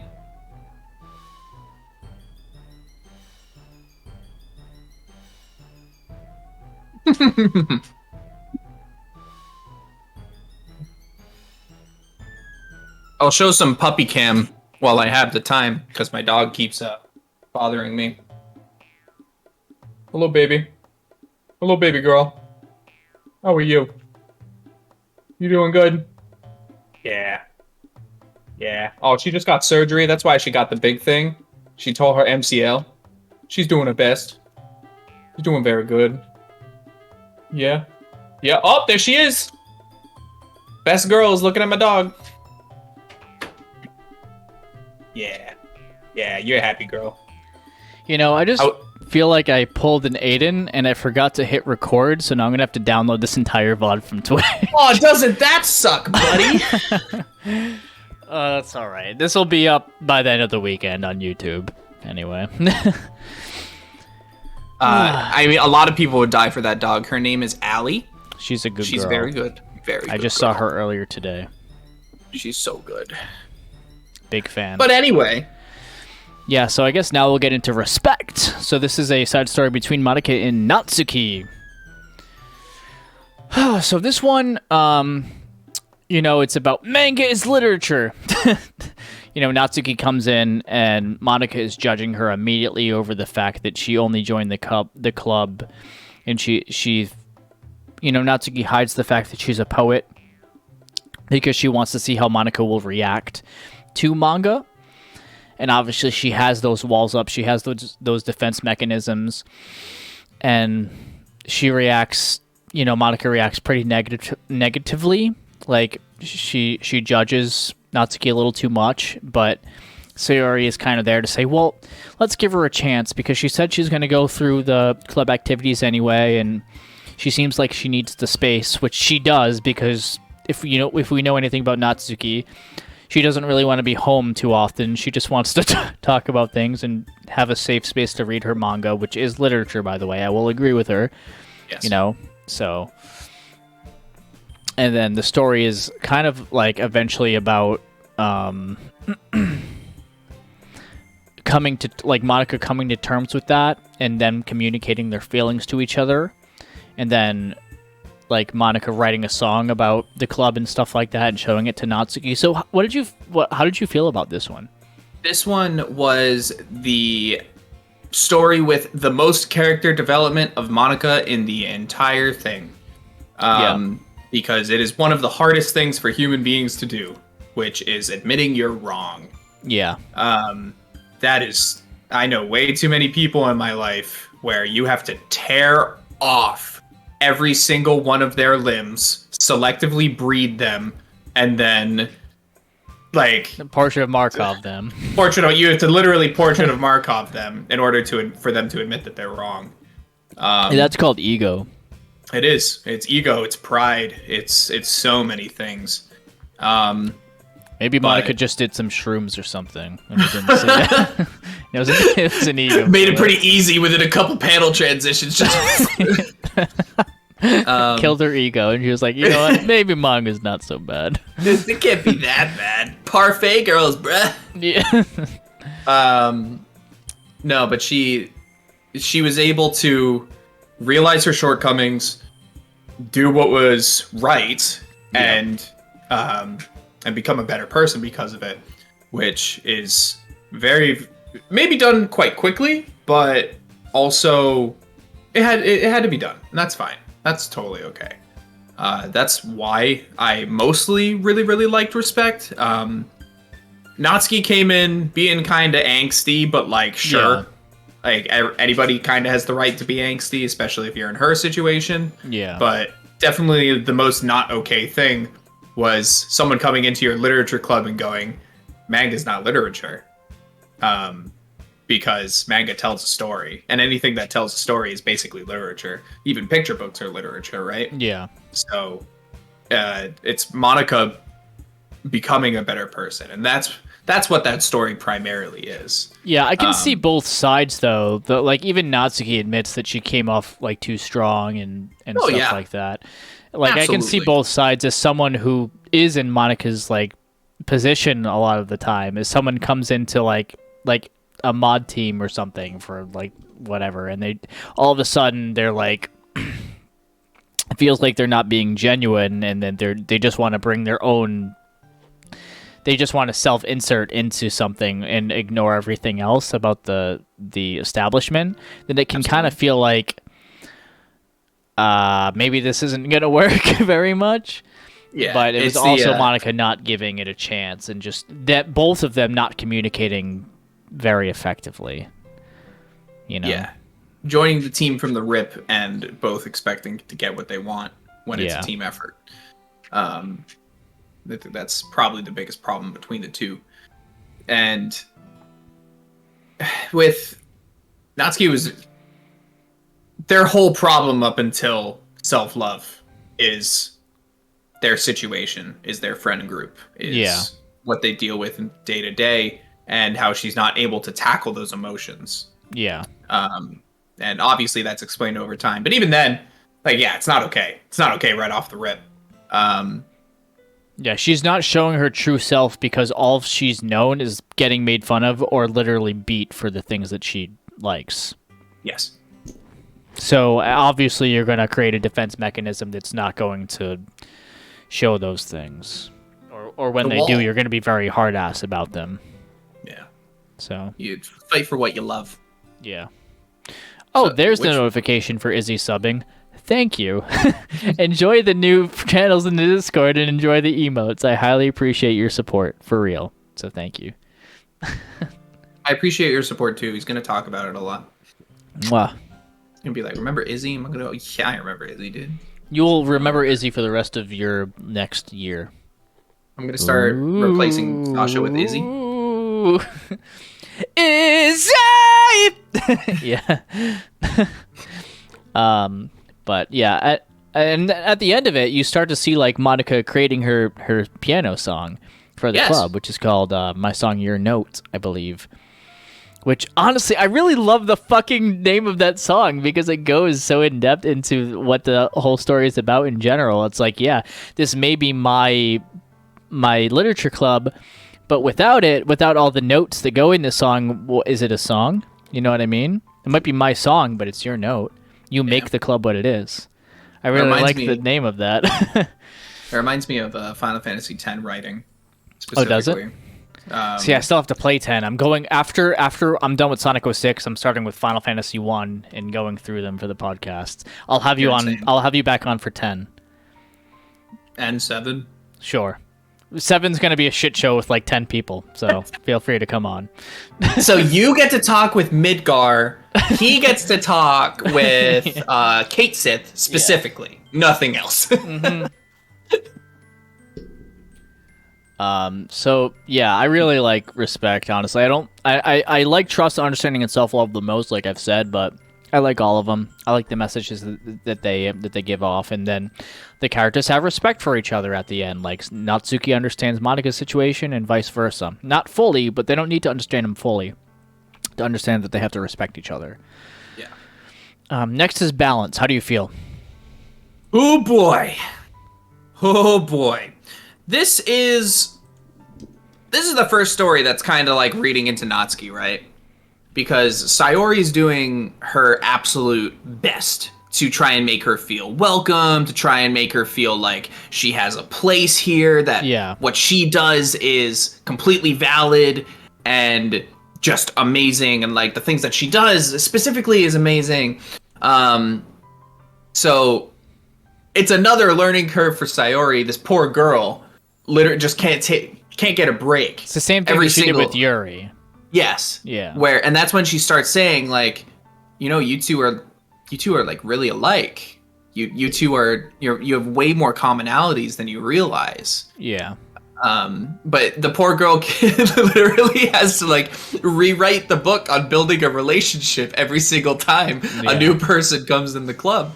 And it's her battle with that, but at the same time, it's Natsuki's battle with trying to accept that someone maybe likes what she does. Yeah. And it's the same exact thing with Yuri. Just like you said, it is the same exact thing. Yeah. And Yuri thinks it's just like fake, and Sayori has to ensure that it's not, and it's kind of the same deal here.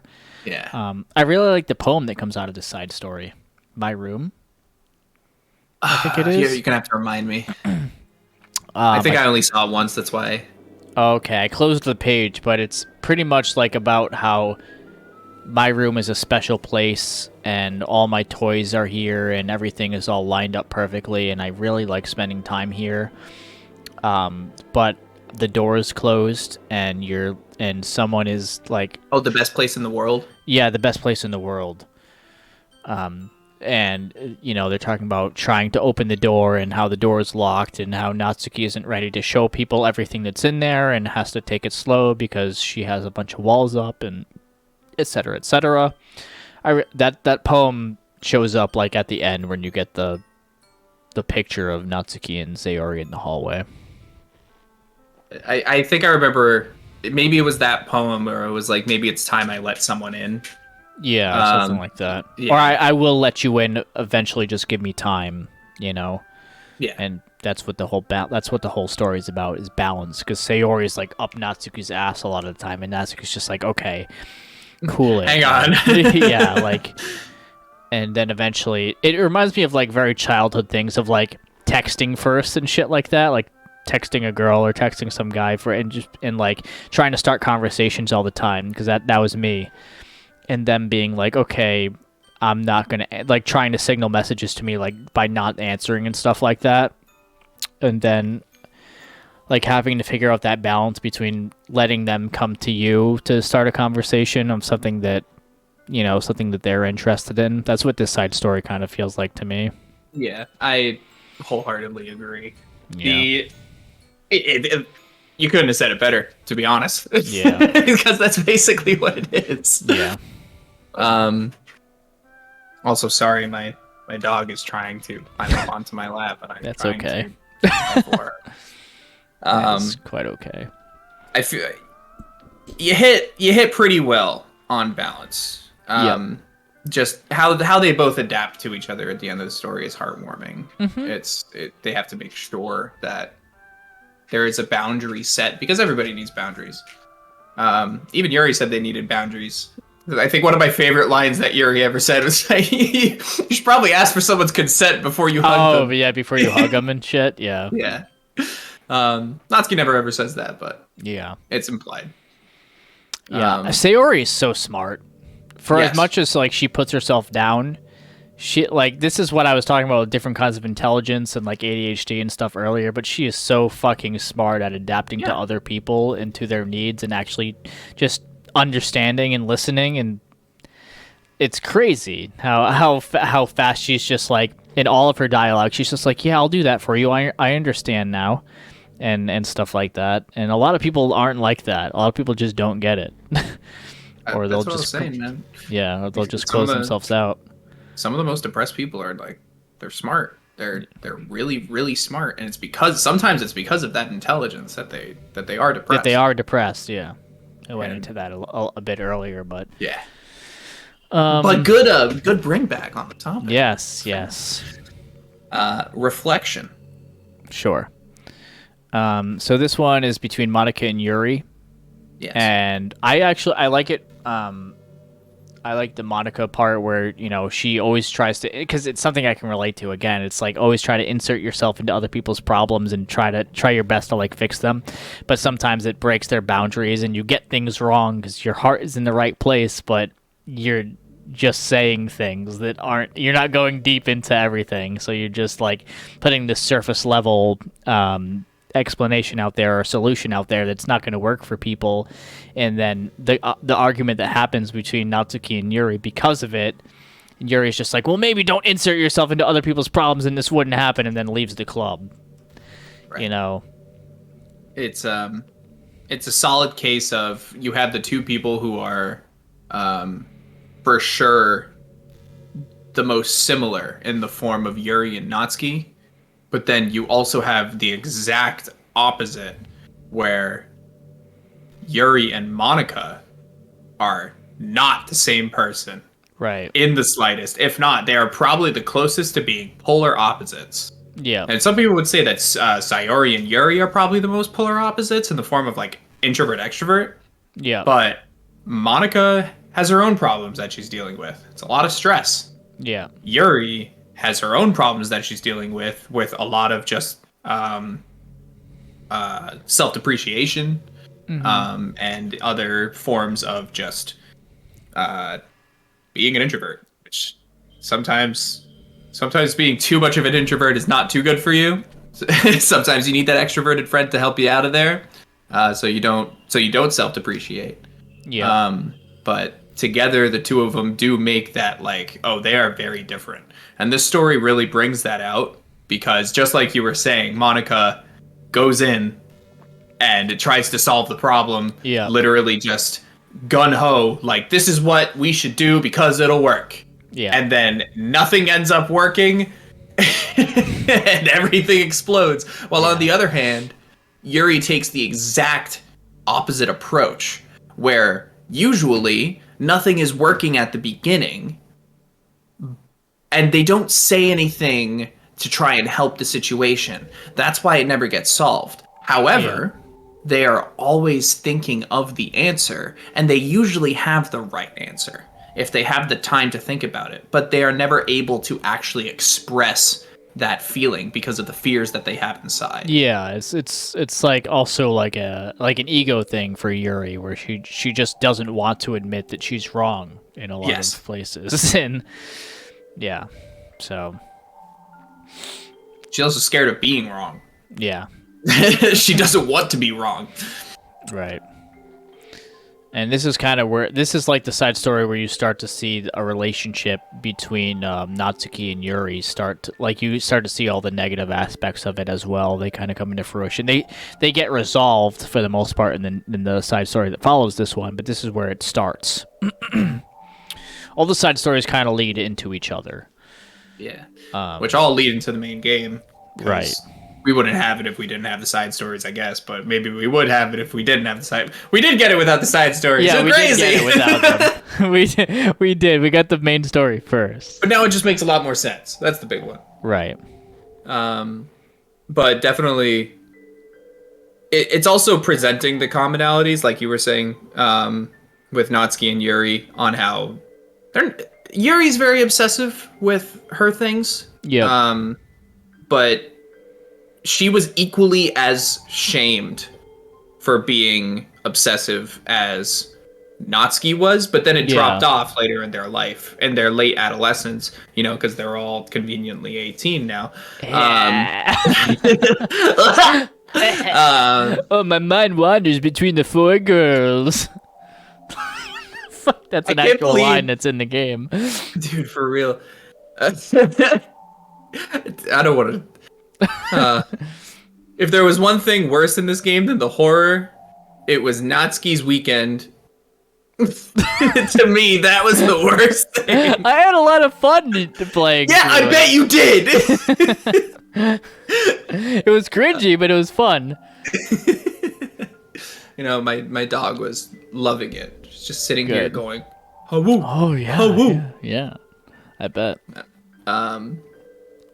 But yeah, this reflection definitely being able to set up the commonality of them was very, very important. Yeah. But that's pretty much all it does. It's a very negative chapter. Having Yuri and I would say it's negative, but also the fact that Yuri was willing to put the work in to actually reflect on herself, which is like the second part of this side story, and asks Monika for help, goes back to her after insulting her for trying to solve the problem. It says, we can do this together. I'm going to write a letter, and then asks Monika for help for writing that letter. That's really sweet. And that without that letter, we wouldn't have the stuff that we have in Self-Love, which is the next side story. So it's not all negative, but it doesn't conclude itself like some of the others do. And to me, that's okay. Yeah. That's okay. Again, just like I was saying before, there kind of needs to be that negativity because a problem needs to be created in any good story. And we already knew this problem existed. The problem could have just showed up in the main story. Sure. All right, cool. Whatever. I would have been totally fine with it. But seeing on how there was a basis for a problem to be earlier on in the story, that's even better. Screw it. That's and great. It's it did show up in the main story too, which is where those separations between this being a control trial and whatnot come into fruition, because maybe those problems wouldn't have had the same effect in the story as they do in the original, when Natsuki and Yuri fighting over shit that they probably shouldn't have, considering these side stories. Yeah. Yeah. Gets the deep dark secrets that they wanted to say before out in the open now. Yeah. Now they know more about each other. My favorite pictures, as well as I get into them, are probably from Understanding, which is the second one, and Self-Love. The one, just because I felt like saying it, the one where Sayori is hugging Yuri, and the one where Natsuki and Yuri are, sitting back to back and stuff like that, and Natsuki is talking. Well, we'll get into that right now. I mean, kind of crazy you're choosing all the pictures with Yuri in them. I mean, I never said I didn't like the way she looks. I like all the characters. I'm just saying she might be best girl. I'm just saying. Don't worry about it. I don't know. But speaking of self-love. Yes. So self-love is the 6th side story and the final one before equals, which you unlock if you complete all 6. This one is in my top 3, Aiden's as well. This is the one that he probably is top 1. So this is the one where without the letter, this one wouldn't have happened, but Yuri typically sits by herself at lunch.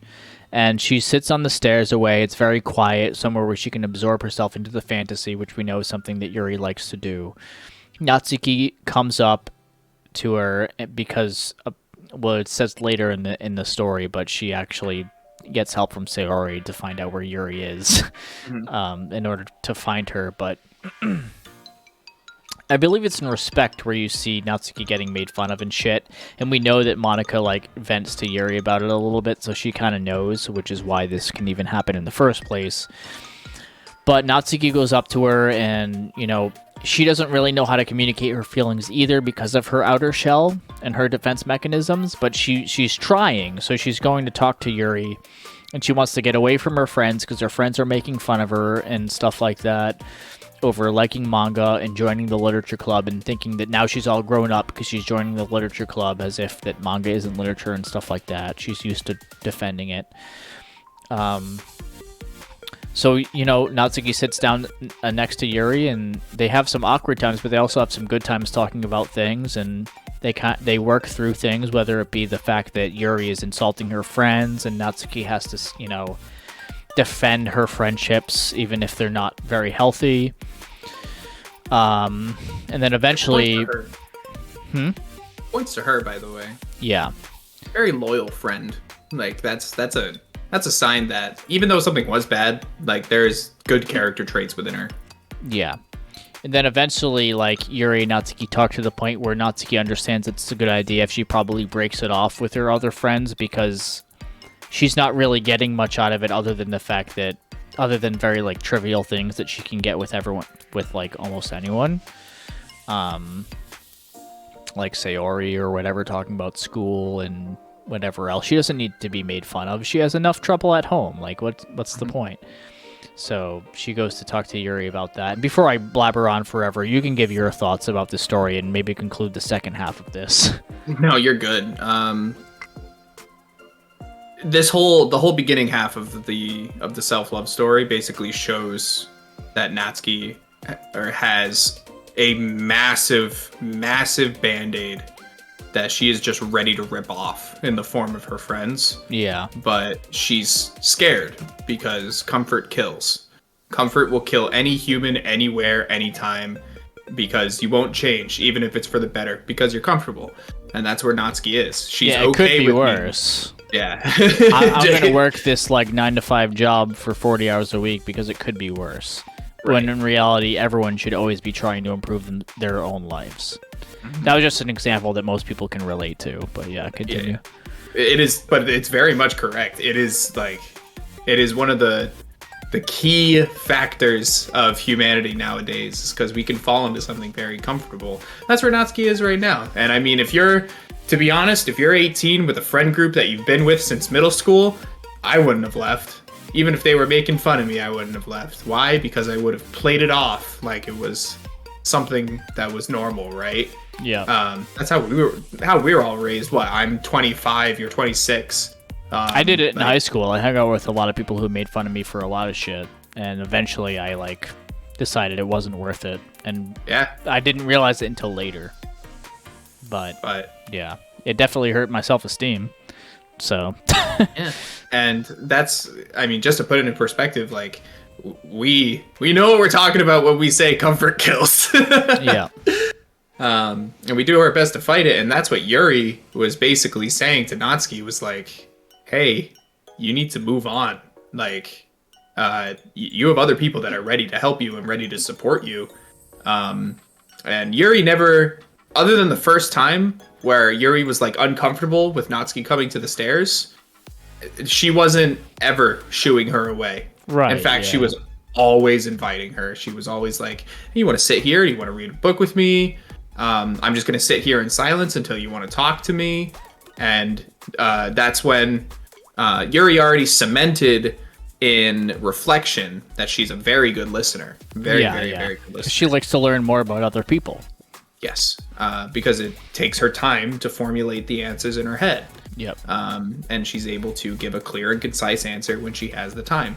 And that's what happens. And that's Natsuki. It takes a lot of time. It takes a lot of days, and she keeps coming back and coming back and coming back, and eventually makes Yuri green tea cupcakes, which she was unsure if that was Yuri's favorite flavor. Yeah, when but Natsuki she first like came in. called it out like earlier in the second story.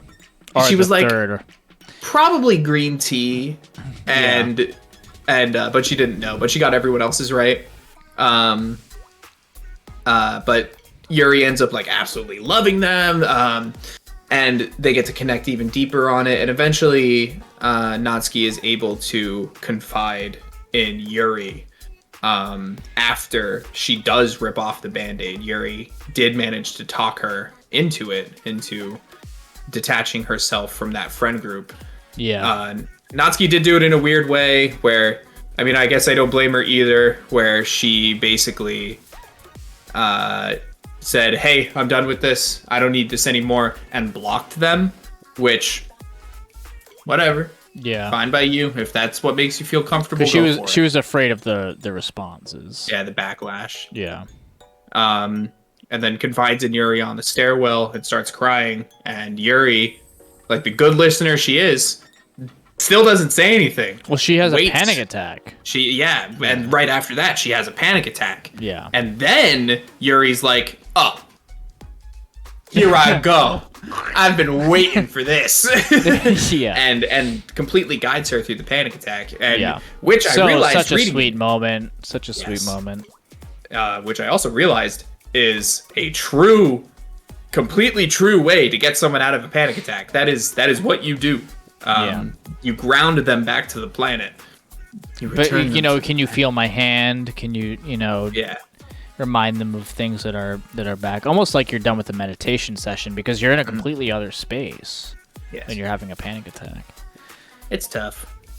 But that happens, and at the end of it all, Natsuki finally realizes like she's accepted elsewhere, and that's fine. That is okay. Yep. And even Yuri, who is the most silent and shy person on the entire planet, has accepted someone like her. Then her whole thing is that she always just wants to be respected, and right then in that moment she realizes like, okay, this is fine. Yeah, and also Yuri's like talking about how you'll never be alone and stuff like that ever, when Natsuki's super afraid of that with her friends because she doesn't have any other real like solid connections, and I think that's a really sweet moment. And Natsuki's like, okay, well, I'm not going to let you take that back now. I'm taking you to the mall, I'm doing this with you, blah blah blah. Not only is it sweet in that, but it's also sad because we know that Natsuki just wants to get the fuck out of her house because her father's an abusive piece of shit. But yeah. Yuri also says, if any of them try to hurt you, I will unleash hell. Yeah, I'll unleash hell upon them. Oh my god, I was like, yes! I will unleash hell upon them. There it is. Your funny voice. All right, hold on. Do Sasha, but with that one. Sasha! There you go. Evil. My nightmares. That story's beautiful. Yeah, I'm a really big fan of that story. Yeah, that one's definitely really emotional. And then once you complete that one, I guess we'll get into equals, because this one's just like a really sweet conclusion to all of them. They're like, okay, guys, what did you learn today? And then you just put all the names of the side stories on the chalkboard or whatever. Yep. I can't remember much of anything else for that one because it wasn't like super emotionally impactful. It was just kind of a conclusion to all of them. Yeah. Just an epilogue, but it was really nice. It shows that each one of their side stories have helped the individual characters to grow as people. And I didn't know I needed the side stories until I actually got into the first one. I was like, God, I love these so much. And I'm actually, as much as I love streaming with you guys and experiencing things with you, as I like to do with most of my games, because I feel like I get a new experience from them, I'm glad I experienced them by myself and just really took them in and kind of escaped, because that's not something I often get to do. Like, usually for me, the only times I'm playing games is when I'm streaming, unfortunately, because I'm so busy. But those, like, they're quick. They're just, like, they're short stories, and you can go, and I just, like, on a Saturday night, I just laid in my bed, and I just enjoyed them. And I told you to do the same. I was like, don't even stream them. Just, like, enjoy them and take them in. I did come to that conclusion after I read the first one. I was like, you know what? No. Yeah, I'm not I would like these. to do anything else. Yeah. Yeah, for real. So I was really happy about that. And I guess that kind of concludes the side stories, right? Like, super impactful stories that gets you more connected to these characters than you ever have been before. And I'm just so glad that they decided to include these along with the gallery and all the other collectibles that they did in DDLC Plus with their operating system. It's such a good experience. Please, if you haven't played the side stories, just go through them ourselves. We're not doing the writing 100% justice. Go play them through. And I guess the last things we have to talk about are the ARG elements, and then just concluding. So. Which I'm glad you're about to tell me a nice little story, because damn if I know little to nothing about the ARG. Obviously I know the end game, right? Yeah. We talked about this a little before the podcast.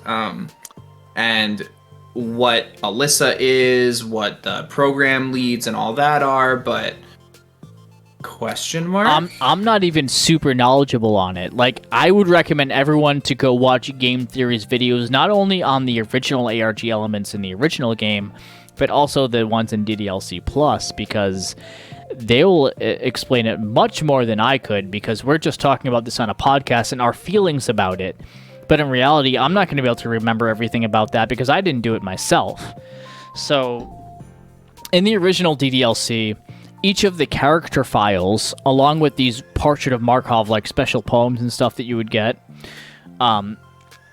each of the character files are, if you open them up in other forms, are completely different files. So, like, they all relate back to VM2 in DDLC Plus or Project Libitina or this other world.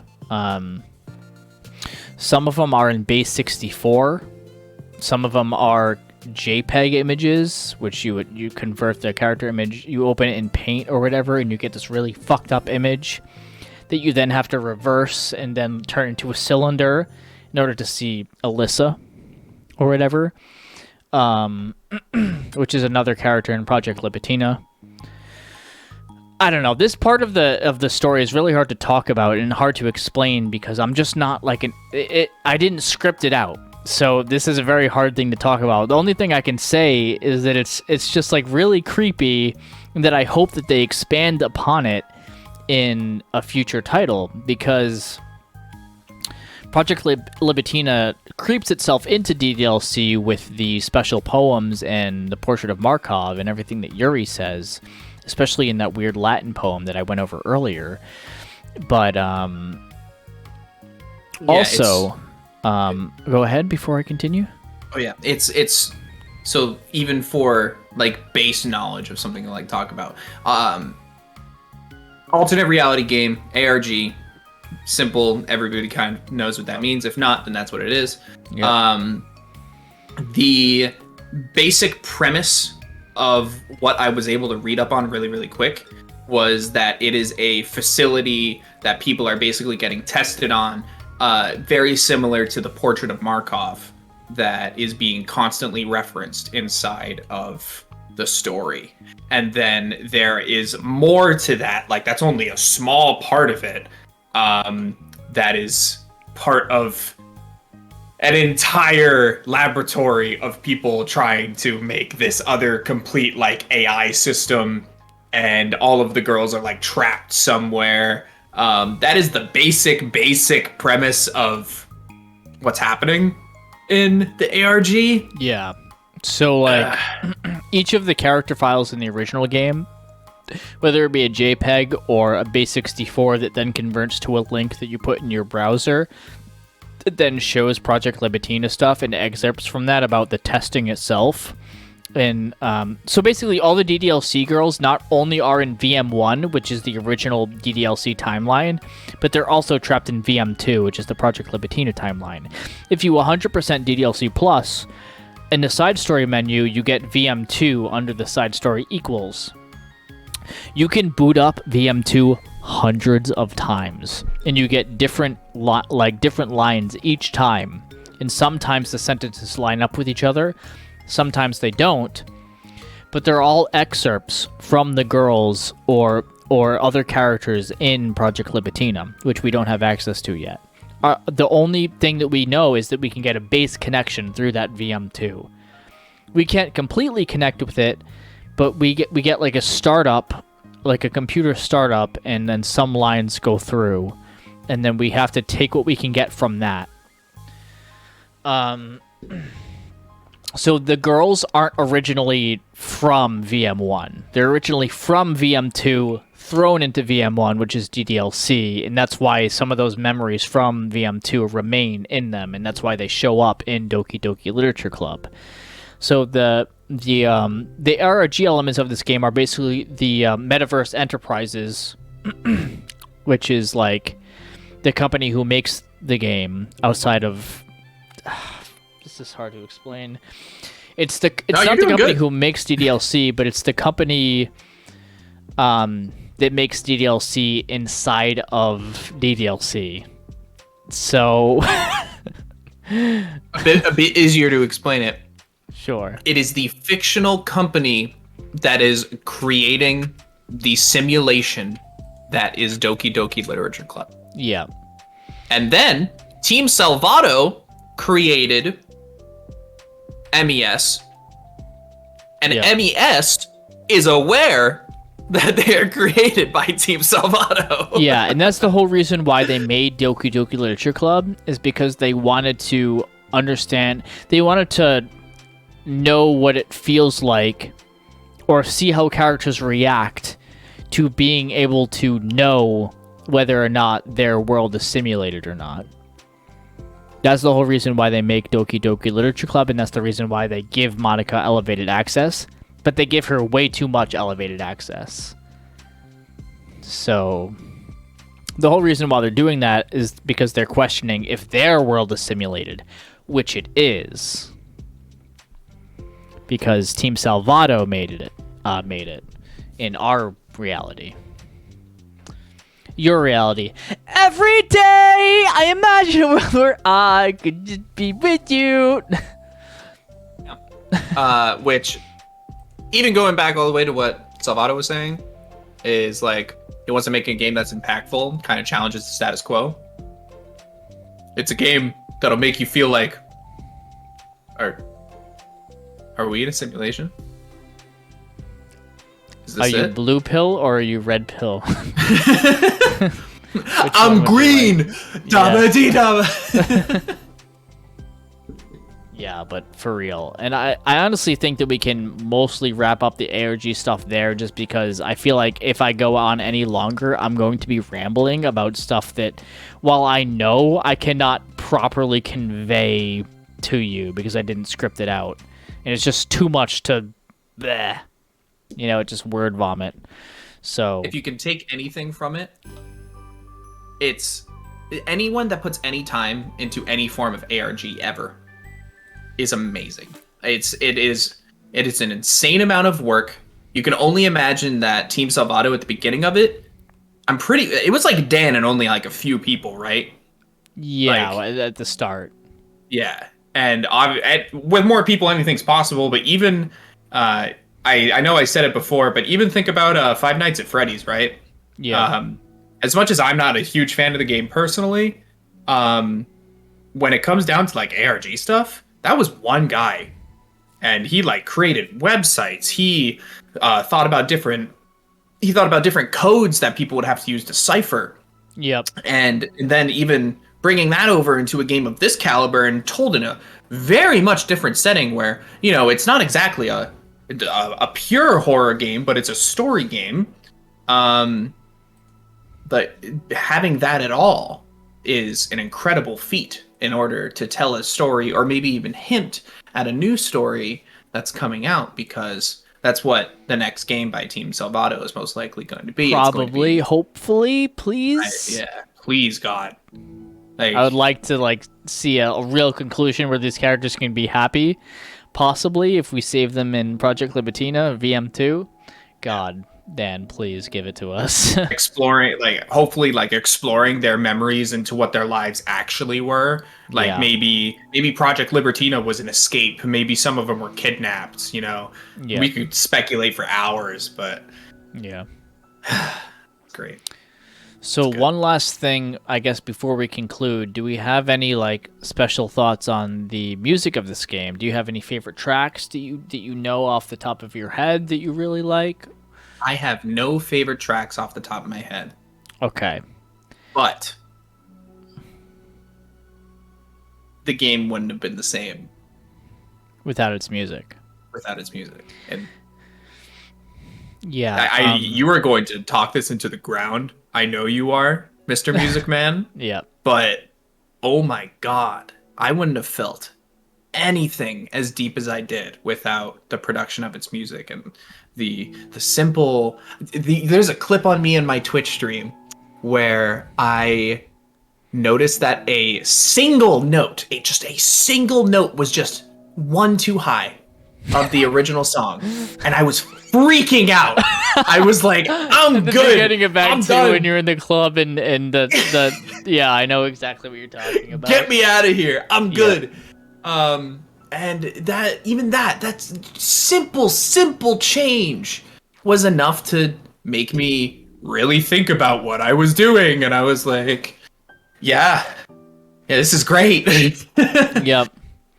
Okay, so generally the music in this game is very short loops, but each one of those loops are extremely memorable, like the poem minigame or the themes of the characters each speak to them. Dan Salvato made the original music himself, to my knowledge. The side stories have a few guest artists.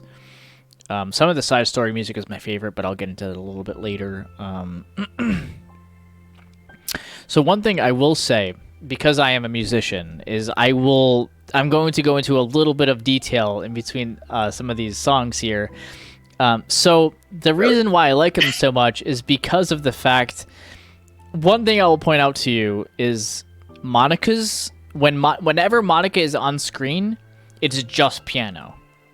Which is really fucking cool considering how she's a pianist, which is told in the original game, but also in the side stories. So anytime her poems are being shown to you, it's all on the piano. It's a really cool little detail, in case you weren't aware of it. I'm terrified. In my chest, I can feel it welling up. It's in my heart.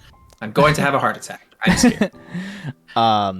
Natsuki's is very innocent and playful instruments, but in general, the reason why this music is so genius is because it shows that Monika is a beginner pianist, and she's the one who's doing the piano in this game and stuff like that. And you hear a lot of chromatic elements into the music, which are very cute, but they also show that you're a beginner pianist. You're not quite hitting the key at the correct time. Some things are slightly off key, some things are slightly off time, even in Act 1.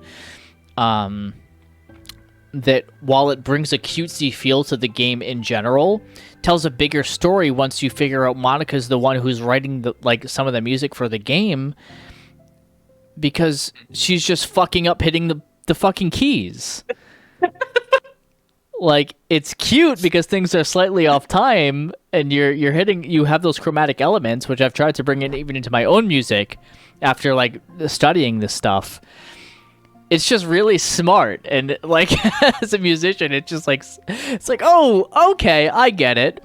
Yeah. And okay, so other than that stuff, and how the music, I feel in general, even though they are short loops, they all usually speak to the scenes themselves and always add. They never take away.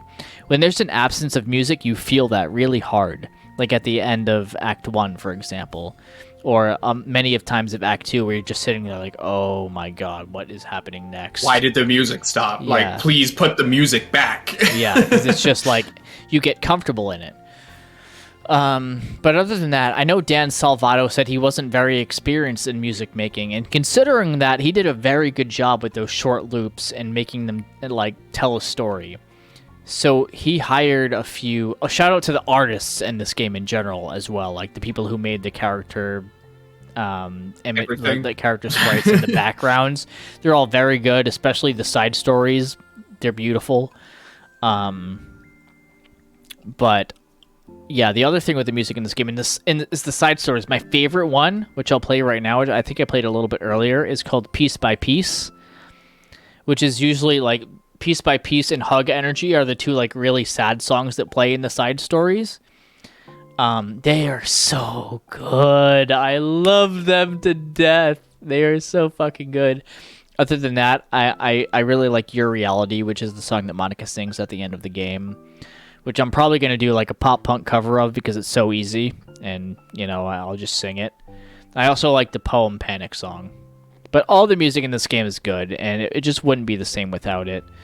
So thank you so much for the artists, musicians, and writers behind this game. You guys did a phenomenal job, and it spoke to so many people who played this game. A lot of people don't like take these things into consideration when they play these games or listen to the music, but as a game musician myself, I gotta say, you really have to look into this stuff. It's so interesting, and the emotions conveyed would not be the same without the music and the art that you're looking at. So absolutely shout outs to them. Do you have anything to add? It's a reason it's called a visual novel. Yeah. It's that simple. It needs to be visually entertaining, right? But at the same time, the visual aspect of it all is to help portray the intended message, which I think we both agreed on earlier on, was that any amount of good that you do, no matter the time involved, is usually better than the bad that can be easily done. Yeah. And that's a beautiful message. Like, no matter where you put it, it's true to every single part of our lives, anytime. And without the writing direction, the art direction, the scenic, the atmosphere, the music, none of it would have come together. It's that simple. We would have never gotten the same thing that we believe we see now. And it is truly thanks to them. It is truly thanks to them, no word of a doubt. All right, so with all that being said, I would say I think it's time to conclude this podcast. We've gone over pretty much everything that this game has to offer, gone into our own, subjective experiences with it, our own feelings on everything. Big fan. Big fan. Big fans. Plays. Big fan 100 times. This game holds a special place in my heart. Doki Doki. That was corny, whatever. I hope you guys really enjoyed the podcast. This is, like I said, Surviving's first time on the podcast. Make sure, shout outs to him. Make sure you go follow him on Twitter and Switch and everything. He's trying to stream like 5 to 6 hours a day, Monday through Friday. So really, he's killing it over there on his Twitch. Make sure you go, check out his streams. Thank you so much for coming on the stream, Aiden. I'm happy. I'm happy that you're here and that you're going to be here for some future podcasts as well. You're welcome, my man. You know I like talking. Hell yeah. I like a little bit of the vocal. A little vocals? A little bit of... Really got to get it out. Exactly. Put it on the table. But thank you for even letting me be here. It would have been a boring Saturday afternoon. Hey, it's not boring anymore. We've talked 4 hours about this fucking game. About 18-year-old girls. Woo! Conveniently 18-year-old girls. Yeah! But yeah, if you're watching this on YouTube, then make sure you check the description below so you can join the Discord and go follow. I'll have his Twitch link in there as well. So, there you go. And I guess with all that being said, I promised myself I wouldn't say sayonara this time because the song that plays when Sayori kills herself is called Sayonara. So I'll just say bye-bye. I will also say bye-bye because that's depressing. Bye!